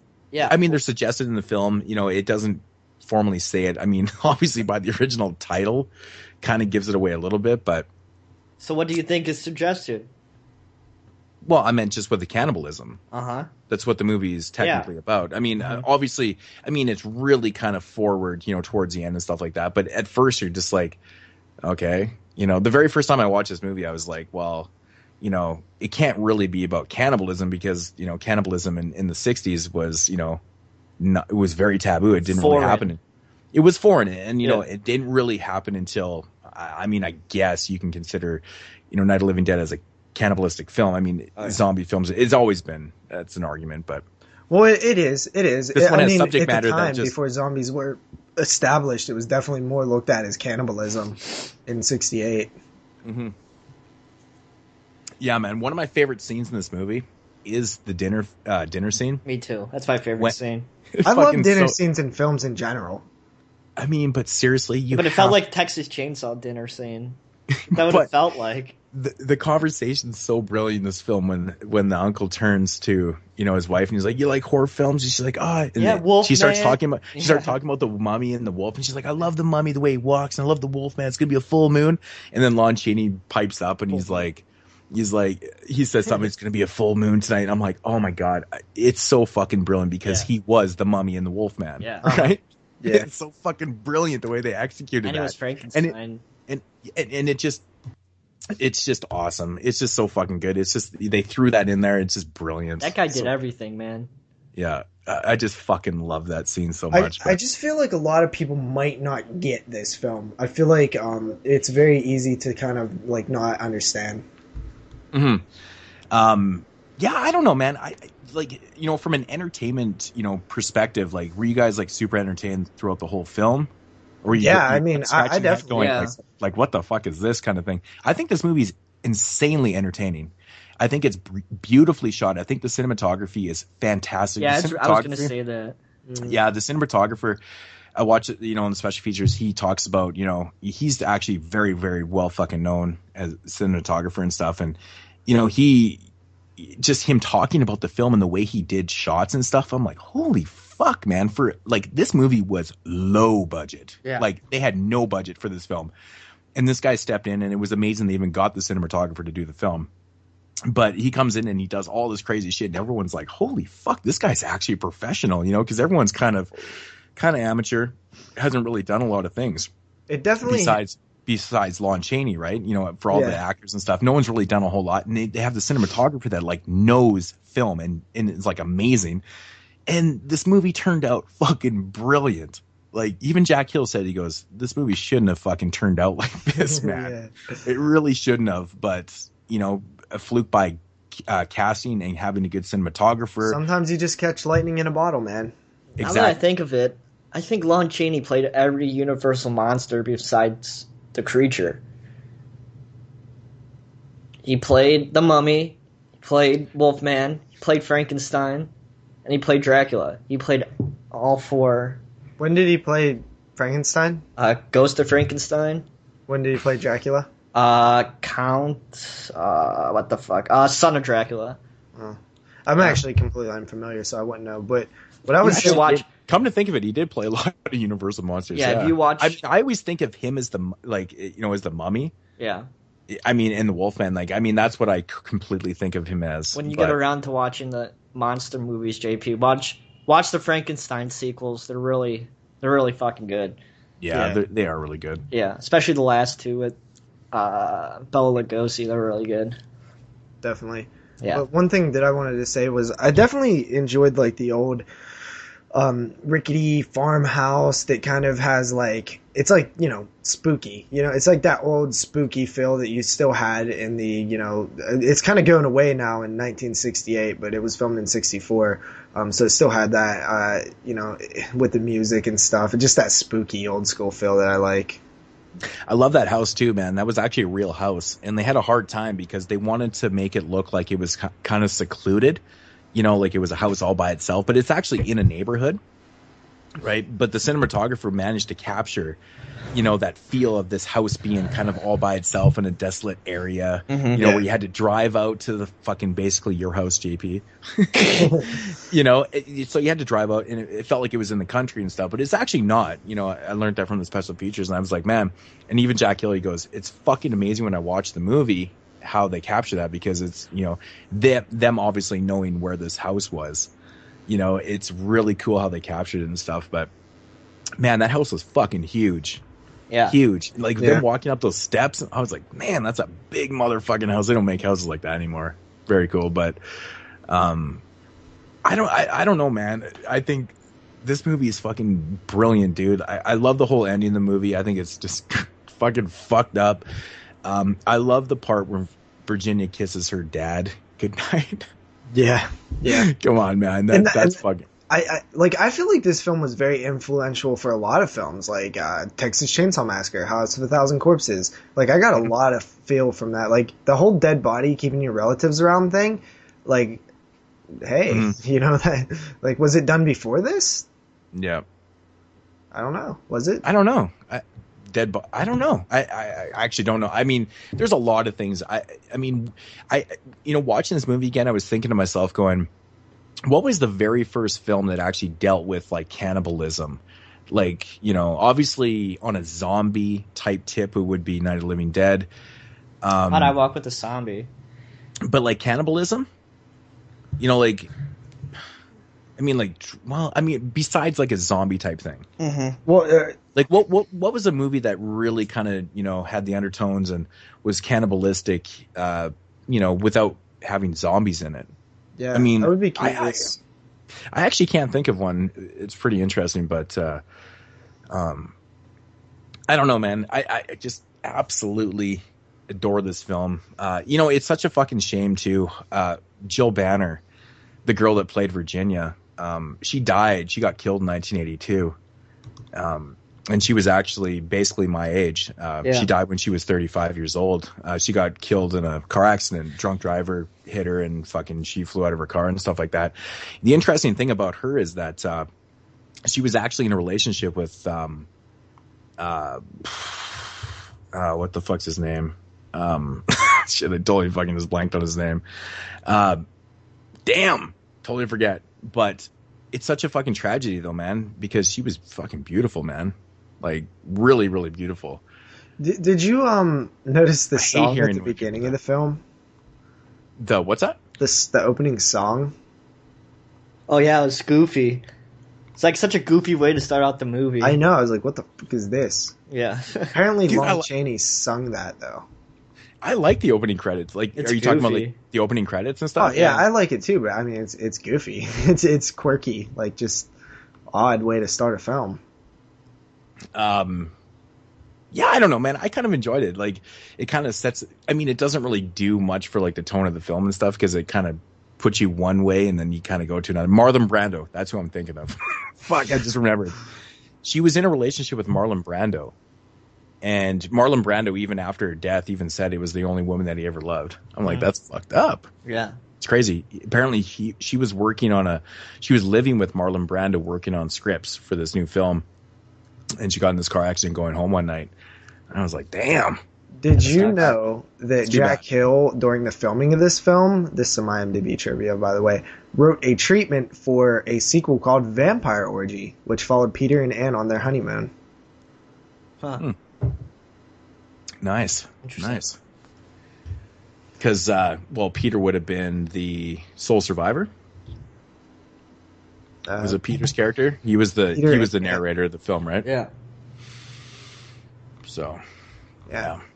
I don't have a whole lot more to say about it. I mean, I really did enjoy it. It was pretty solid. Yeah. It was definitely, like I said, it was one of those experiences where I came away from it and I was like, I don't think I've ever seen a film like that. So that's automatically good, right? I mean, anytime you can pull a film that you've never really felt that feeling or that tone, just never really seen anything like that, that's a good thing. This is a movie that every time I watch, it seems to get better for me. I think it will have that effect because I feel like if watching it again, I might pick up on some other things, might laugh a little bit more once, not because when you first see it, you're like, oh, this is new and surprising to you. And you're just kind of like waiting to see what happens next. But when you know what happens next, it's that anticipation that's going to make it more awesome. Mm-hmm. I mean, honestly, this, right after the dinner scene, you got that whole type of exploration scene where all the characters kind of break out and they kind of explore the house and stuff. Man, dude, some of the cinematography in those scenes are fucking brilliant, man.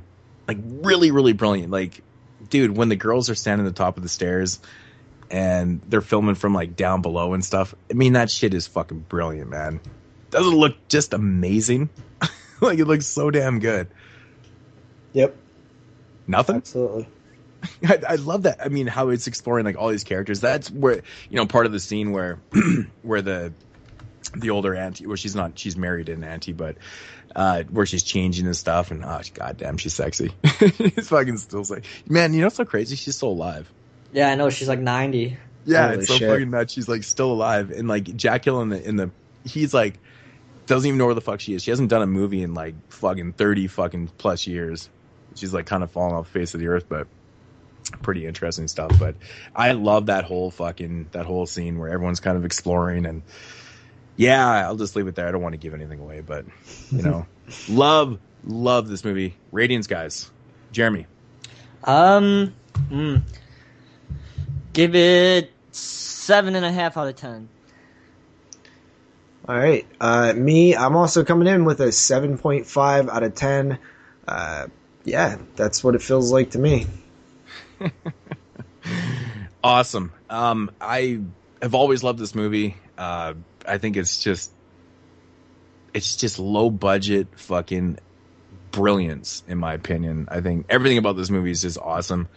9.5 out of 10 for me. Ooh. Love it with a passion. That is definitely one that you fucking love. 9.5. Like I said, man, every time I watch this movie, it's like a treat. And I always forget how bizarre this film is, but I love the performances. I think Virginia is just, oh my God, to die. So why not a 10? She's so fucking brilliant, man. Like, I think her performance is so good. And they even talk about in the special features how the girls didn't really know how to act, and they just kind of played off their natural abilities. Well, they did a goddamn good job.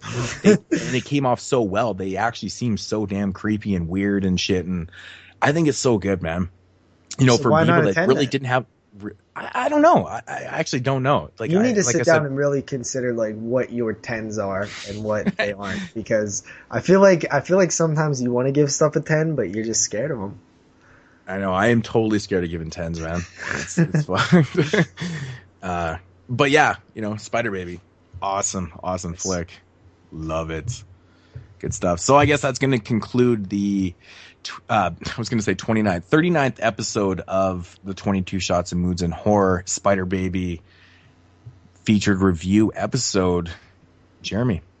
All right. So thank you, everybody, for listening to the 39th episode of the 22 Shots of Moods and Horror podcast. As always, if you want to follow the man Moodz himself, you can do so at youtube.com/Moodz616. And as always, if you want to follow the man himself, JP, aka the man's who football team sucks dick, you could do so at youtube.com/DoubleShotJ. And as always, you can follow me on my channel at youtube.com/NESRuler22. And as always, if you have any questions for us, you can leave us a voicemail at 724-426-6665. And if you want to email us any questions, you can do so. The 22 Shots of Moods and Horror. It's not Gmail. at the 22 Shots. It's at 22 Shots. It's at 22 Shots of Moods and Horror at gmail.com. It's 22 Shots of Moods, A&D Horror at gmail.com. And you can follow us on the Facebook group page. Go to the facebook.com at the top. Type in 22 Shots of Moods and Horror and be part of the community over there. And as always, you can follow us on Twitter at 22 Shots Podcast. And as always, guys, that should do it for the 39th episode of the 22 Shots of Moods and Horror podcast. And as always, I will leave you with the best word of advice I've gotten last year. Texas Chainsaw Massacre. Talk to you guys next week. And I'll see you guys next week with Viewer's Choice 2. Yeah, Viewer's Choice, which is what are we doing again? Video Violence, Blood Diner, and Christmas Evil. God damn, that is some weird ass fucking top 3. It's fucking really weird. It's gonna be an interesting tone to the conversation. We're gonna have to switch modes, but yeah, that's exciting, guys. So check you guys in episode 40. 44. Odie. See you guys.